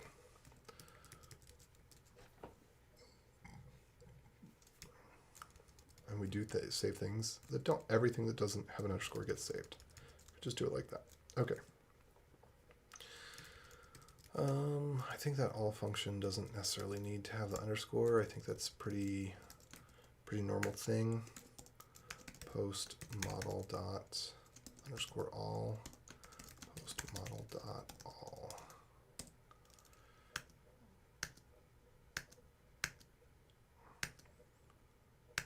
Yeah, all of that looks good. A number of those I want to get rid of. But I think I have hit my limit, and I really just need to save this. So regardless, let's go ahead and add these things to cache because I'm more likely at this point to make a stupid mistake than I was up to this point. And we're going to be on our local version of this. Hit reload, and yes, exactly what I was hoping for. Post.get or create is not a function. Excellent. Okay. Post.get or create. And the reason for that is because the deserialize was moved over here. So that's fine. Fine by that. All right, now it's looking pretty good. Can we do all the things we used to be able to do? Looks like we can. Let's see. Is repo filled out for something? Let me shrink this down so I can actually see more at a time. Okay, good. We got at least one thing that's got everything filled out. Everything looks like it's changing.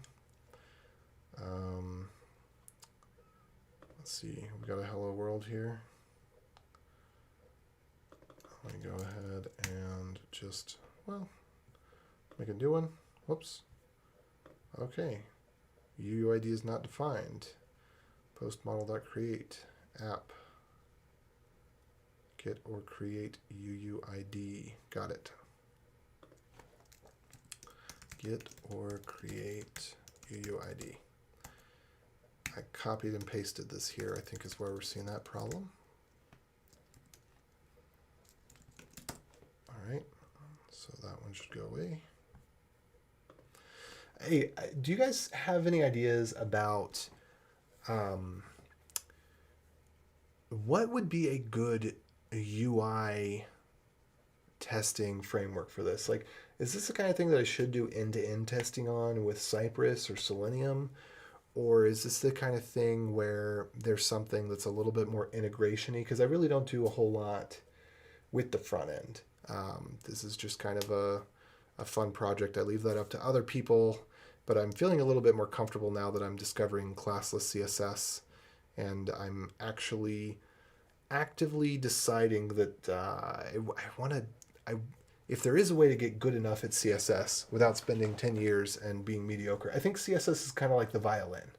You know, you're either born with the talent, or after 10 to 15 years, you've achieved mediocrity with, diligent effort. And with some of the new things that have come out, and especially the classless frameworks, I think I might actually be able to learn it. So, but design is not my forte. Anyway, going off on a tangent here. How does this project compare to your typical consulting work?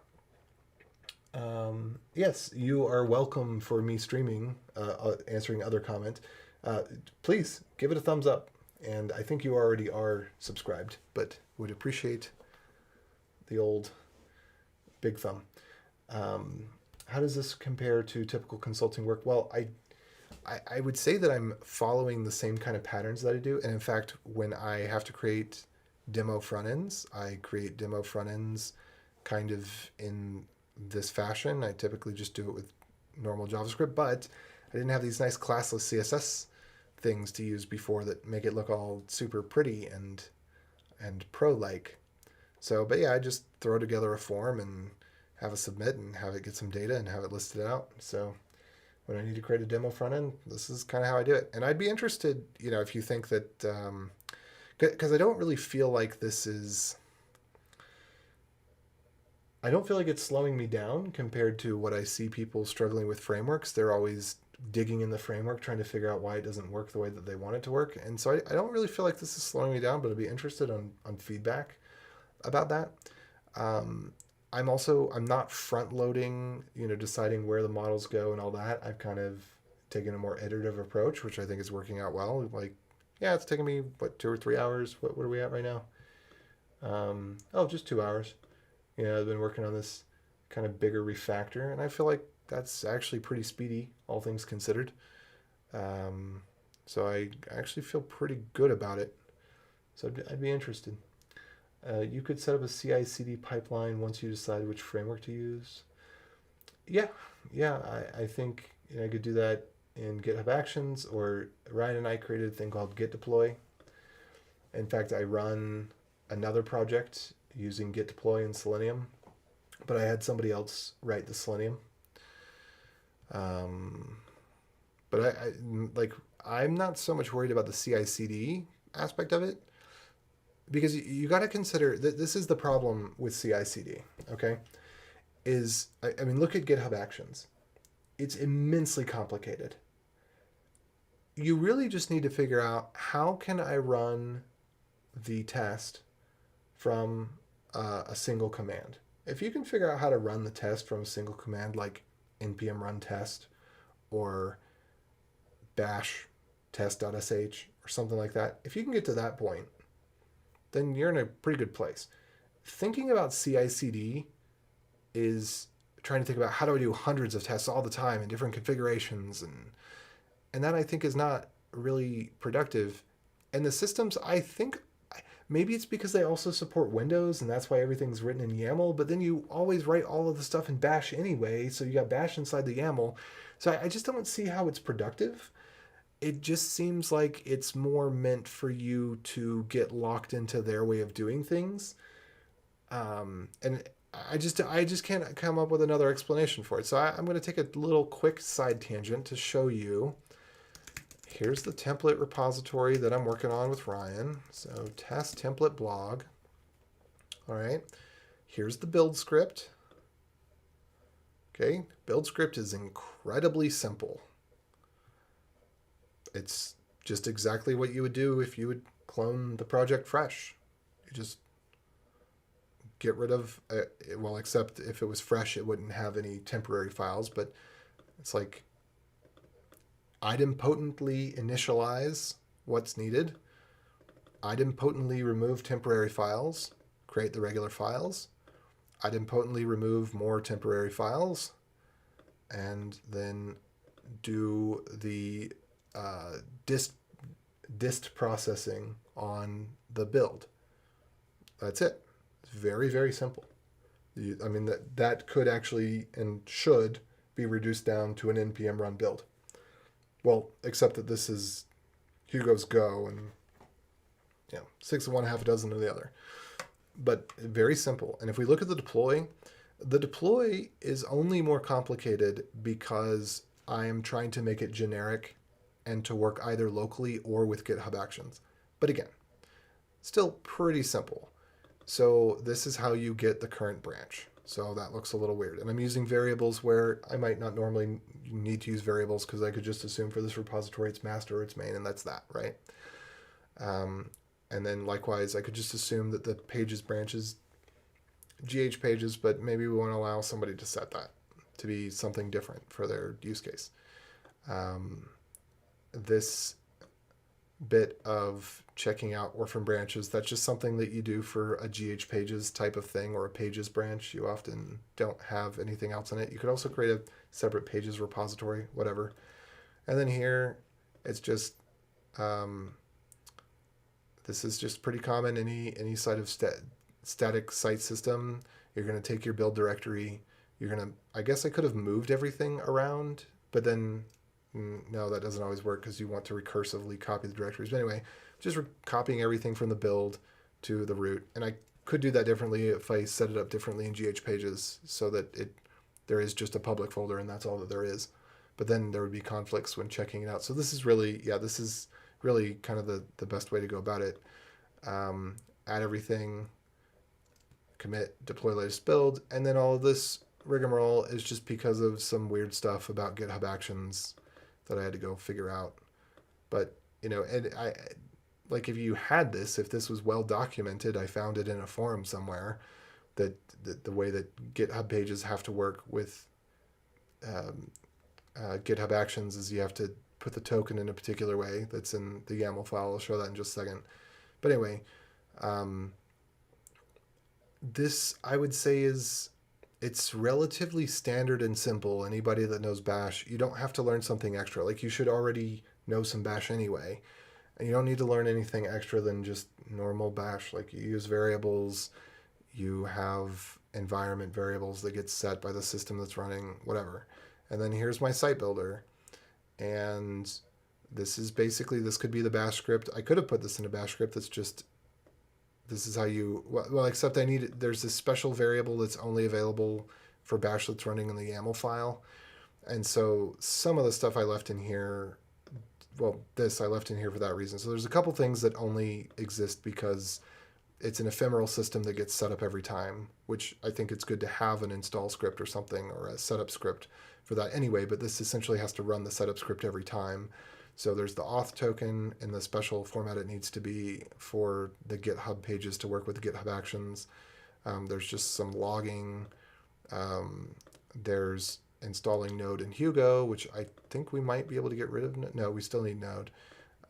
Checking the version of Node and Hugo, adding GitHub Actions as a user to the repository because otherwise it'll complain when you try to commit, whatever. Run the build script, export the GitHub token. Actually, I can get rid of that line because that ended up not working. I had to do the GH pages auth instead, so I can actually get rid of that line, and then run the build. So this is a lot simpler to me than what most people have, where they've got is just so much depth to things that depend on things that depend on things that depend on things. It's like, just give me the 10 lines of Bash. Anyway. Yeah, well, I think CI/CD is good. I just think that it's not necessary out of the gate. And if you can get it to work, like the purpose, in some ways, these things are workarounds, right?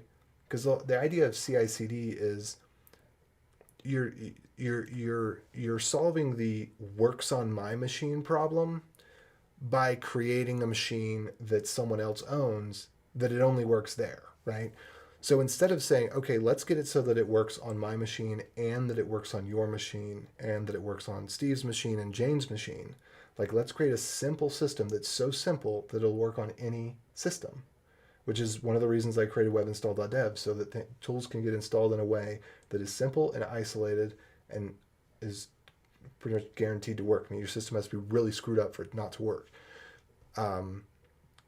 Instead of saying, okay, let's make a system so simple and so streamlined that it will work on anybody's computer, you're saying, well, let's take all the complex crap and just throw it on a computer that we don't have access to with an environment that we don't understand and can't replicate. And so I feel like what CI/CD has become is the opposite of what it was supposed to be as a solution. It became we're not going to ship your computer to the client, became we're not going to ship the computer that it runs on to you, And so I've had these problems where people have these complex CI/CD environments. It's like, okay, how do I test it locally? Well, you can't. And that is not a solution to me. So that's what I'm saying. It's not that I'm against CI/CD. I think CI/CD is great. But if you have a system that is so simple, so streamlined, so well documented, and so well understood, which in order to be well documented, well understood, it needs to be simple and streamlined, because then you don't have to do a lot of documentation or convey a lot of understanding. But if you have something that's so simple and streamlined that anybody in the company can run it on their local computer, then putting it in CI/CD is no problem. If you create a system so complex that it can only run in CI/CD, you're going to create a system so complex that it only runs in the CI/CD that you set it up with. So if you decide that GitHub Actions is your CI/CD and you're depending on 1,000 different GitHub Actions, which is basically, I mean, people just seem to take pride in how complex their stuff is. If instead you could make it so that, and I could get rid of this actions checkout probably. I want to get there. I think it's 4 lines of bash is what it ends up being, using just environment variables for what the repo is. But they do some really cool trickery to be able to get the head in the correct state, which there's no straightforward git command to do if you're doing a shallow clone. So they do a shallow clone so it's bandwidth efficient, and then they get the head in the correct state so you still have the right information if you do git branch or some of the other git commands that you'd want to do to be able to put version information into your tools as you build. So I would like to distill that, one, because it's just a really good snippet to have around in general for doing a shallow clone the right way. But,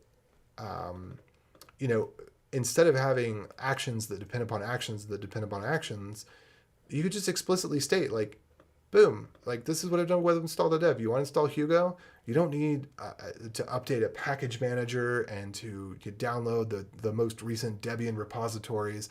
It's a single binary file. Same thing with Node. It just grabs Node from the Node website and unpacks it into a directory and adds it to a path. And then with GitHub Actions, you have to add it to the specific GitHub path, which is their own little thing. But if I wanted to take this whole system and port it to, like, first of all, you can run it locally. It's not restricted to GitHub Actions. It's not like you have to run this on GitHub Actions to run it. You can just run build.sh and deploy.sh locally, and it will work. And likewise, I probably should move this into a setup script. I should probably have this run bash scripts setup.sh and then put this as its own thing. So that way that little bit would be here too. And the checkout you don't worry about, because when you do a git clone, that's already covering that bit. But if I just move these 2 lines to the script directory, then you have the complete documentation for what you need to get this running on Windows, Mac, or Linux. Well, except that it is bash. But inside of here, if we were to change this to PowerShell, the only difference would be we would use a different command for RMRF and a different command for MV, potentially. But this would run in PowerShell pretty much just as well. Well, maybe not this. But if we took out the GitHub Actions stuff, we could make it a lot simpler and it would run in PowerShell just as well. So it's going to run on Mac and Linux just fine. And if you wanted to run on PowerShell, we could get there without too much effort. So anyway, this is definitely a little bit of a rant, but Side tangent, but I hope that you find that helpful.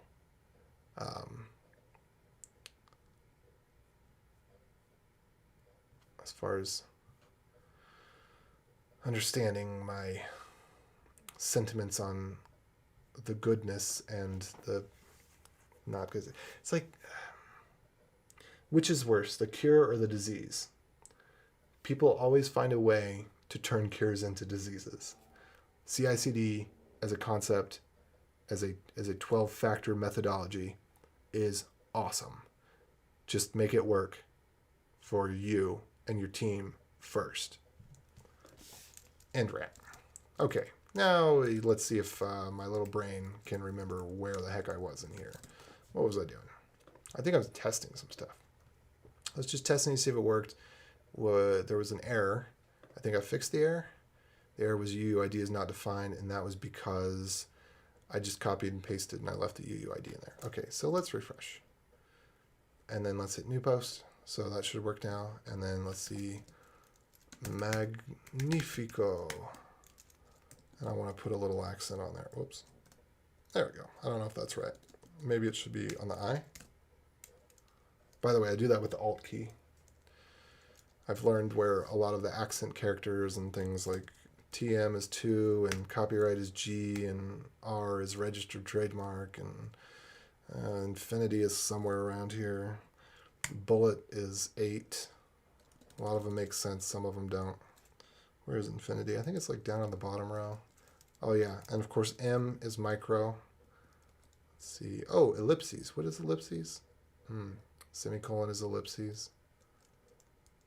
And then you got some grave marks. Anyway, get rid of all that stuff. Yo. Let's see. Let me go load another one and see if I can just paste in because I don't want to type everything out. Come on. Wasn't there one that had... Ah, there we go. Cool. Let's go load this one. Just paste this in here. And sure, we'll do that. We'll do Git. Yeah, it is Git. Branch on that is main, sure. And cool, loads up, sweet. All right, so that looks good. I think things have gone well. I'm gonna go ahead and get rid of some of these junk ones, I think. Yeah, that all looks great. Everything looks like it's working just perfectly. So let's see, can I get rid of Magnifico? Yeah.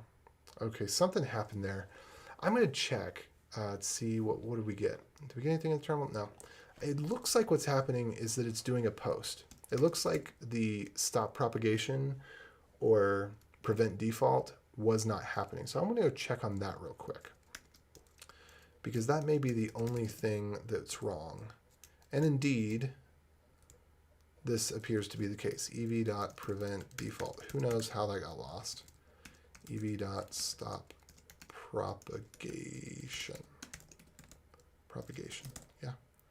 Okay, let's see if we can do that. All right, hello, is it me you're looking for? Git stuff, wrangling Hugo. Don't care enough. Blarg. That's not how you spell blarg, even a little bit. That's close. Yay. All right, cool. Do this one, yeah. Cool, do this one. Delete it. Okay, and, oh, did I not?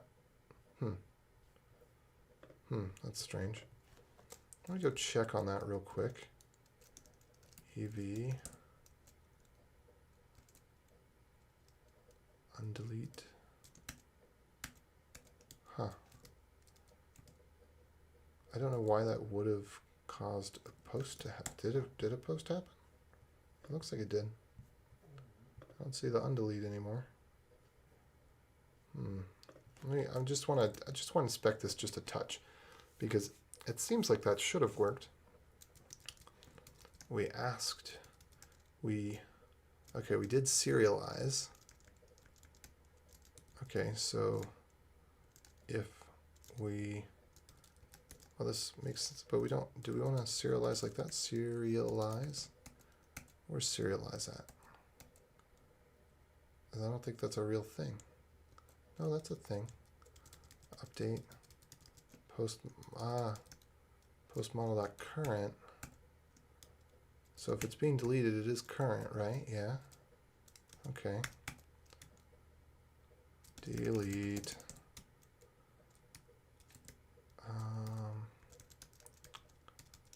So then we want to delete. I wonder if that does anything. Set current. Current deserialize. Okay.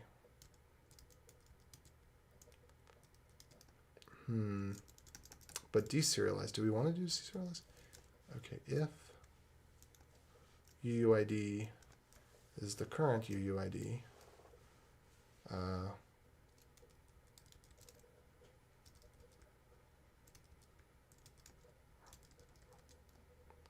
Okay, then we don't need to deserialize the UUID.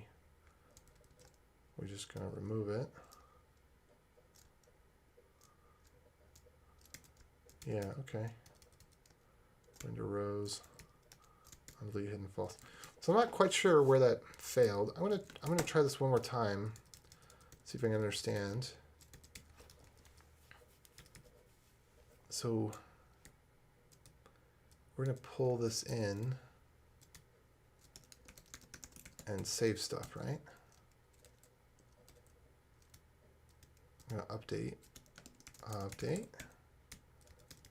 So we're gonna serialize.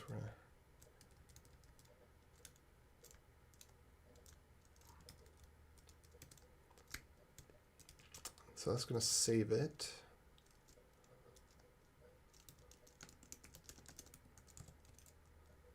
And let me make sure that this is still working right. Yeah, we still have the updates are following correctly. Okay, I'm just gonna make sure I save here, make sure I refresh, and then see. All right, let's make the new post. Yada yada. Hello. We're gonna go somewhere else. We're gonna delete this, and it should load it. But then, what did it do just then? What did it do? It seemed like, did the page refresh? Or what happened? And why did it take a second? Hey Creed. Welcome, man. I haven't seen you in a while. What are you up to? Yeah, I'm just so I'm working on this blog system. And it's meant to be a front end. Like, what are you using for blogging right now? Are you using anything? Hugo, Gatsby? I'm imagining probably Hugo. So I'm building this as a front end generically for any blogging system. So I'll just give you an example here. I'm going to load my Hello World. And so we're going to do, yeah, so say this one's hosted on GitHub and it's using a Hugo theme, Eon, and it's on the main branch. And so I come here and it's supposed to be easy as gist. So I just come here and I click create on GitHub and then boom. And then I can click submit and then it's going to kick off my build because either I'm using git deploy on Git or I'm using GitHub Actions on GitHub, and it's going to kick off my deploy and then I'm going to have my new blog article. So the idea is make blogging as easy as gisting. And then these are my drafts. So anyway, that's the thing I'm doing.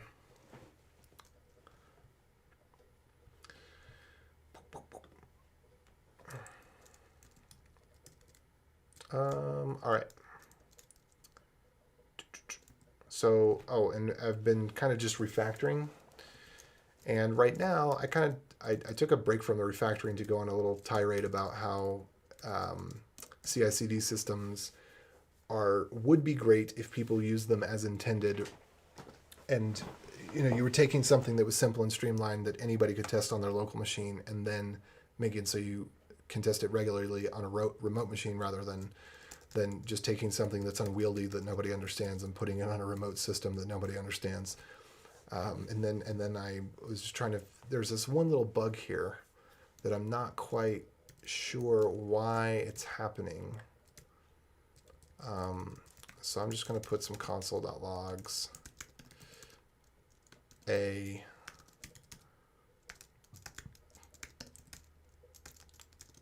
B C D E, because it seems like it's doing the right thing until it isn't, which I guess is always the case.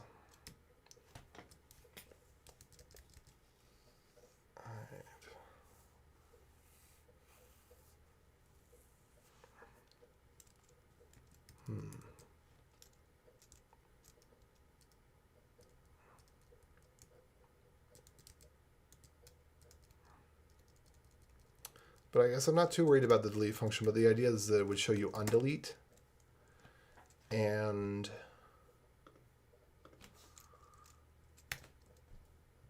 I wanted that functionality to work, but I'm just going to give up on it. Delete me. You can undelete me too. So it's supposed to show undelete, and it does for a second, and then it goes away. And I thought it was because it was doing a form post. Oh, but you know, oh gosh, you got to be kidding me. Ugh, no wonder I'm in the wrong tab. See what happens late at night. This is what happens late at night. Okay. I never refreshed this one. I was refreshing that one the whole time. Okay, that is why. All right, there we are. Now I bet if I refresh here, or let me just go load this one and delete this one, and then it should come up with the undelete right here. Yep. Okay, let me undelete. Perfect. Okay, and then if I undelete on the one that I'm looking at, keeps it there, undelete.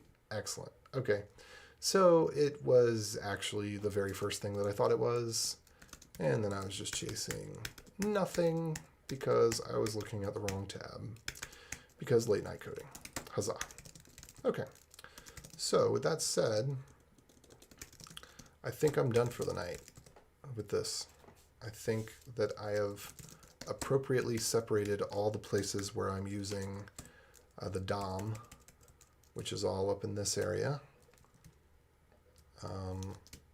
from the places that I am not using the DOM. And that was my main goal tonight. I did also rename some things so that the names are more explicit, but there's a bunch of places where I haven't done that yet. I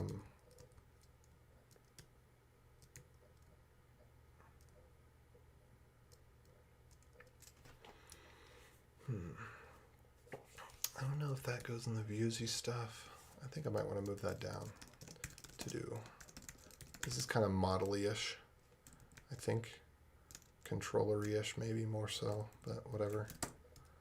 Business logic-y. I think I've got some other stuff figured out, but I just don't want to take the time to tackle it right now. I want to go get some sleep. But let me see. Creed, are you even listening? Did you just pop on for 3 seconds, go away? Here I was having this nice conversation with myself that I thought I was having with you. Creed's a buddy of mine. We go back a few years. Every once in a while we bump into each other online somewhere because he's looking into cool stuff and I'm looking into cool stuff. And maybe he follows me on YouTube or something.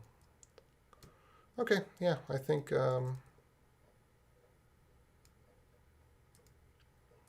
this is good enough for now.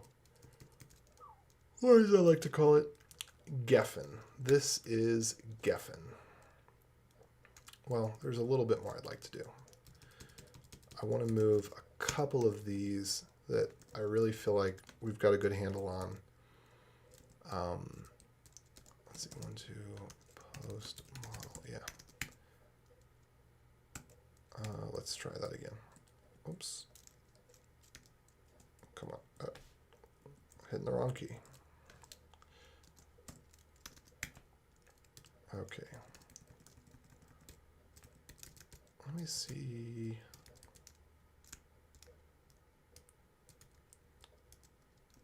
This is just a to-do. I do want to figure this out. And let me put in the code here.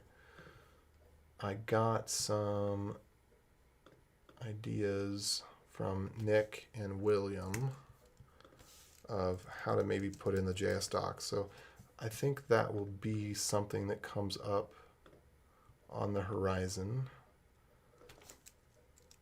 to take a look at these examples and see if we can get some good JS doc and actually get it integrated with the TypeScript type checking without having to transpile any TypeScript.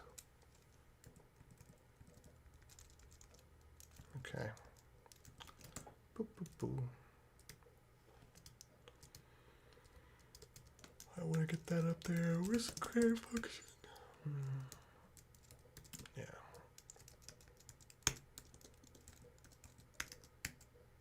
Oops.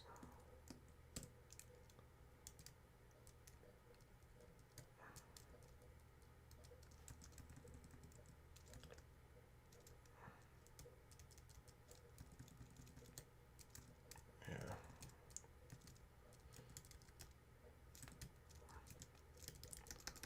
Call this bliss post. And strings are lowercase for whatever reason, it turns out.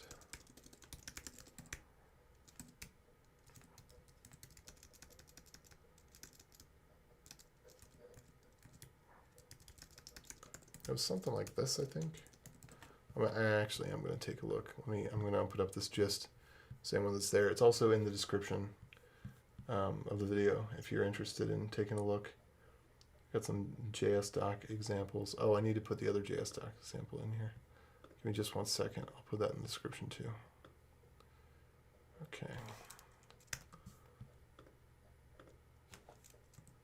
JS doc example from Nick.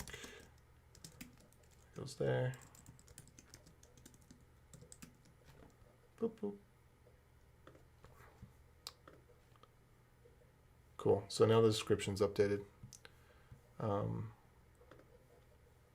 I'm just taking a quick look. I'm just going to copy some stuff over if we've got it right. Okay, so we do @typedef, and then we just give it like this, it looks like. And then we don't do that, we do this. Okay. So this, I think, is a legitimate typedef for JSDoc, TSDoc.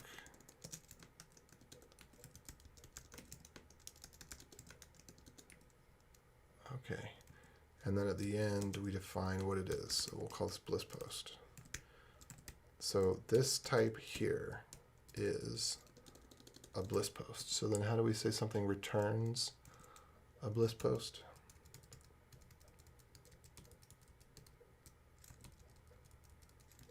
It seems like we should be returning here.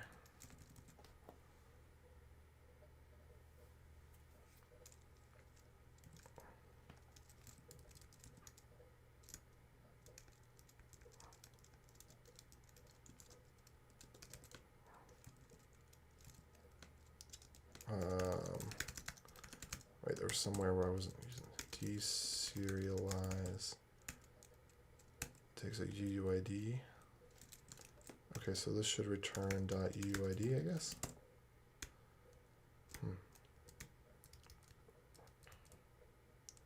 Okay, and then get or create.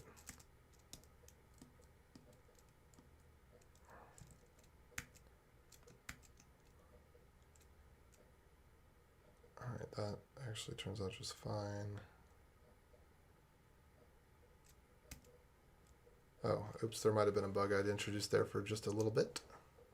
Because, yeah, this should return the UUID.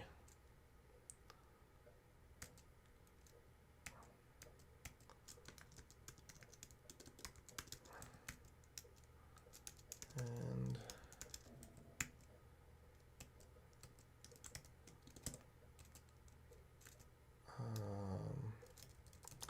just have it return the whole object, because that seems to make more sense to my brain. Okay, so then how do we do this? We we give it a function and we say at return, let's see, special type. Okay.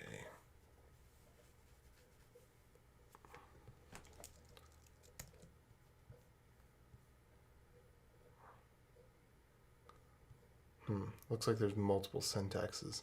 Sorry, I've got this up on the other screen, but I'm just going to have to deal for right now. So this returns, is this correct to say like this?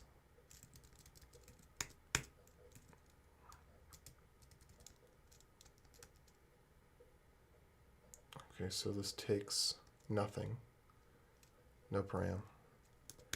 And then I guess it's just understood. Oh, yeah, we take nothing here. Okay, and then here, oops. I'm just going to put a to-do here. Again, put the to-do.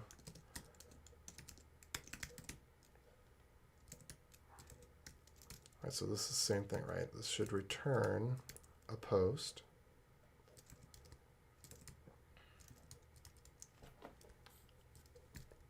And then it should have the param here. So at param string UID. Yeah?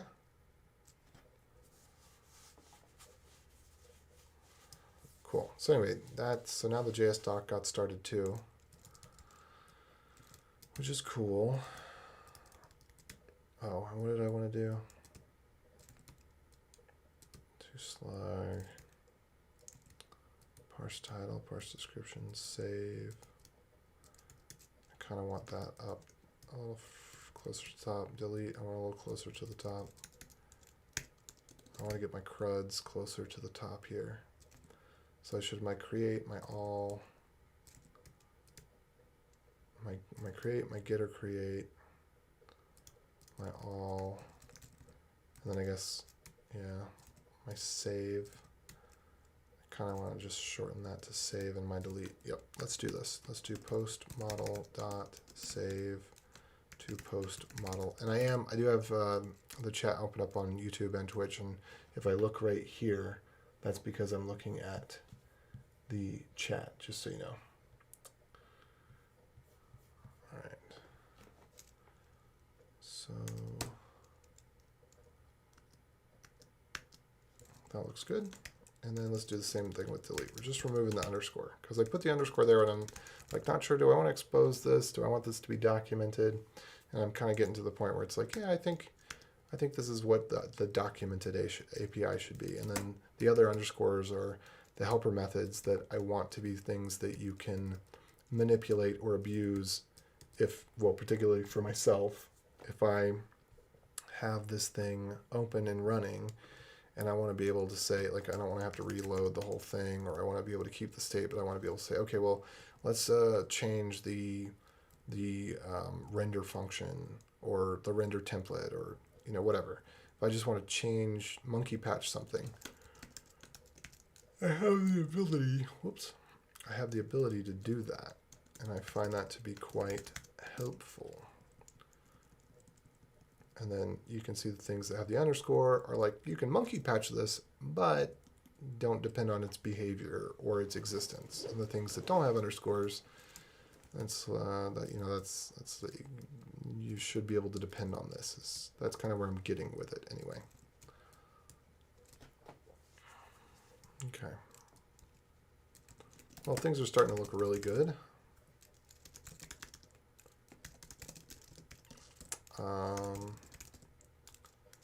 Yeah, I think this is really great. This has been a great refactor. Of course, it's going to show every single line is different of the JavaScript file, so I'm not even going to bother looking at that. Let's just take a look here. And I'm not sure that serialize and deserialize were the right terms. They are what I used at the moment.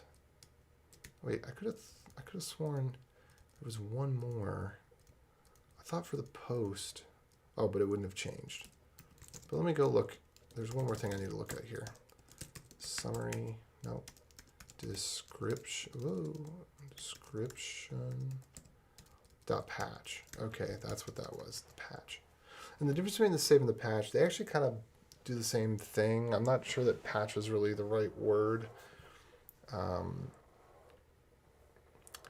But it doesn't cause the view to update the thing that's being edited. So particularly the use case for this was if you delete a field, then when it goes to evaluate the field, it'll say, oh, there's nothing here. I'll give it the default value. But if you just deleted it, it's probably because you're about to type. And so it's really annoying if you select something, delete it, and then you want to start typing, but now it's filled in with stuff. And so this was just keeping it from updating the field that you're actually editing, so the default values don't go in. That's kind of the purpose of it. Let's see. Yeah, I think I'm just going to do git commit -m refactor. Put the exclamation mark because this is potentially breaking changes here. Let's see, just make sure one more time everything's looking good. You can delete me. You can undelete me too. That's great. Create a new one. Yep. Yep. Nope. Nope. It's looking good. It's looking really good. All right. Let's see if I just... There we go. It's great.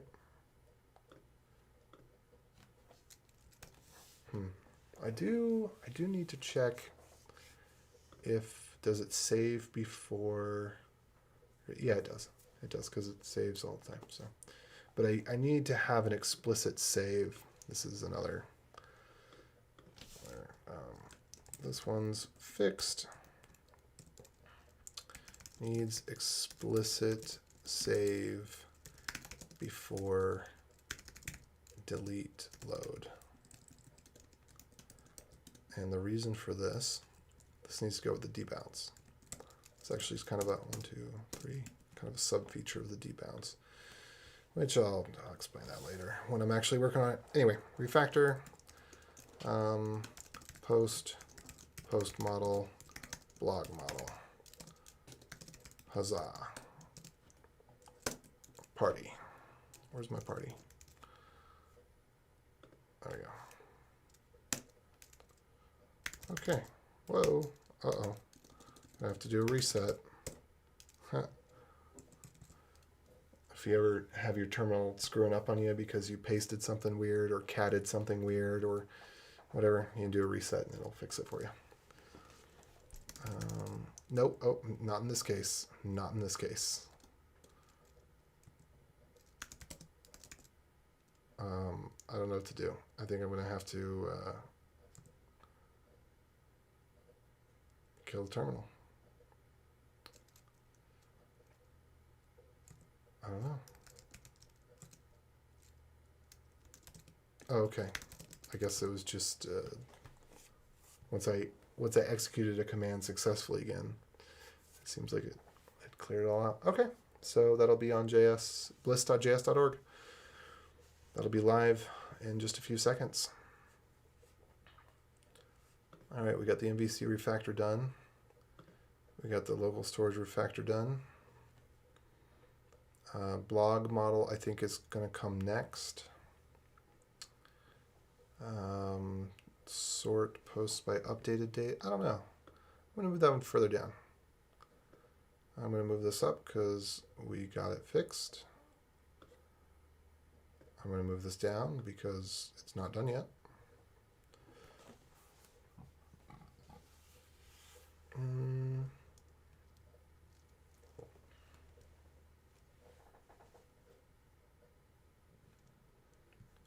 Let's see. I think that one could be fun. the description with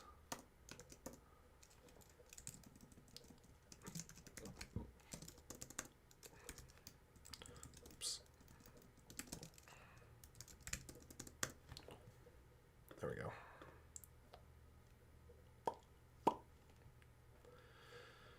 Okay, that's it for tonight. Well, thanks for tuning in. If you liked it, give it a like. If you want to see more like this, subscribe, hit the bell for personalized notifications so you get the code stuff, but not necessarily the gaming stuff, or hit the bell for everything if you want everything. You can check down in the doobly-doo. There are links to the live channel, the Beyond Code channel, which is when I post the higher quality content. When I actually create that, the more shorter learning material, not just the me sitting down and coding for 3 hours. And then there's the Morning Shower Thoughts channel. So there's all those options to choose from. Thank you so much for joining in. I'll give you another 30 seconds or so before I sign off. So if you've got any questions, now is the final time to ask them, or you want to say something. But with that, yeah, I'll be signing off and then soon saying adios. So 30 seconds. I'm just holding my phone out as if I was looking at a counter on it, but I'm not. It's just for effect. All right. Well, I don't see any more comments coming in, but thanks for all of you that have participated. Oh, yeah. You are welcome, Nick. And y'all have a excellent night. Sleep well. May you be well rested and have a wonderful week ahead of you. Adios. Now I'm going to come over here and press the goodbye button.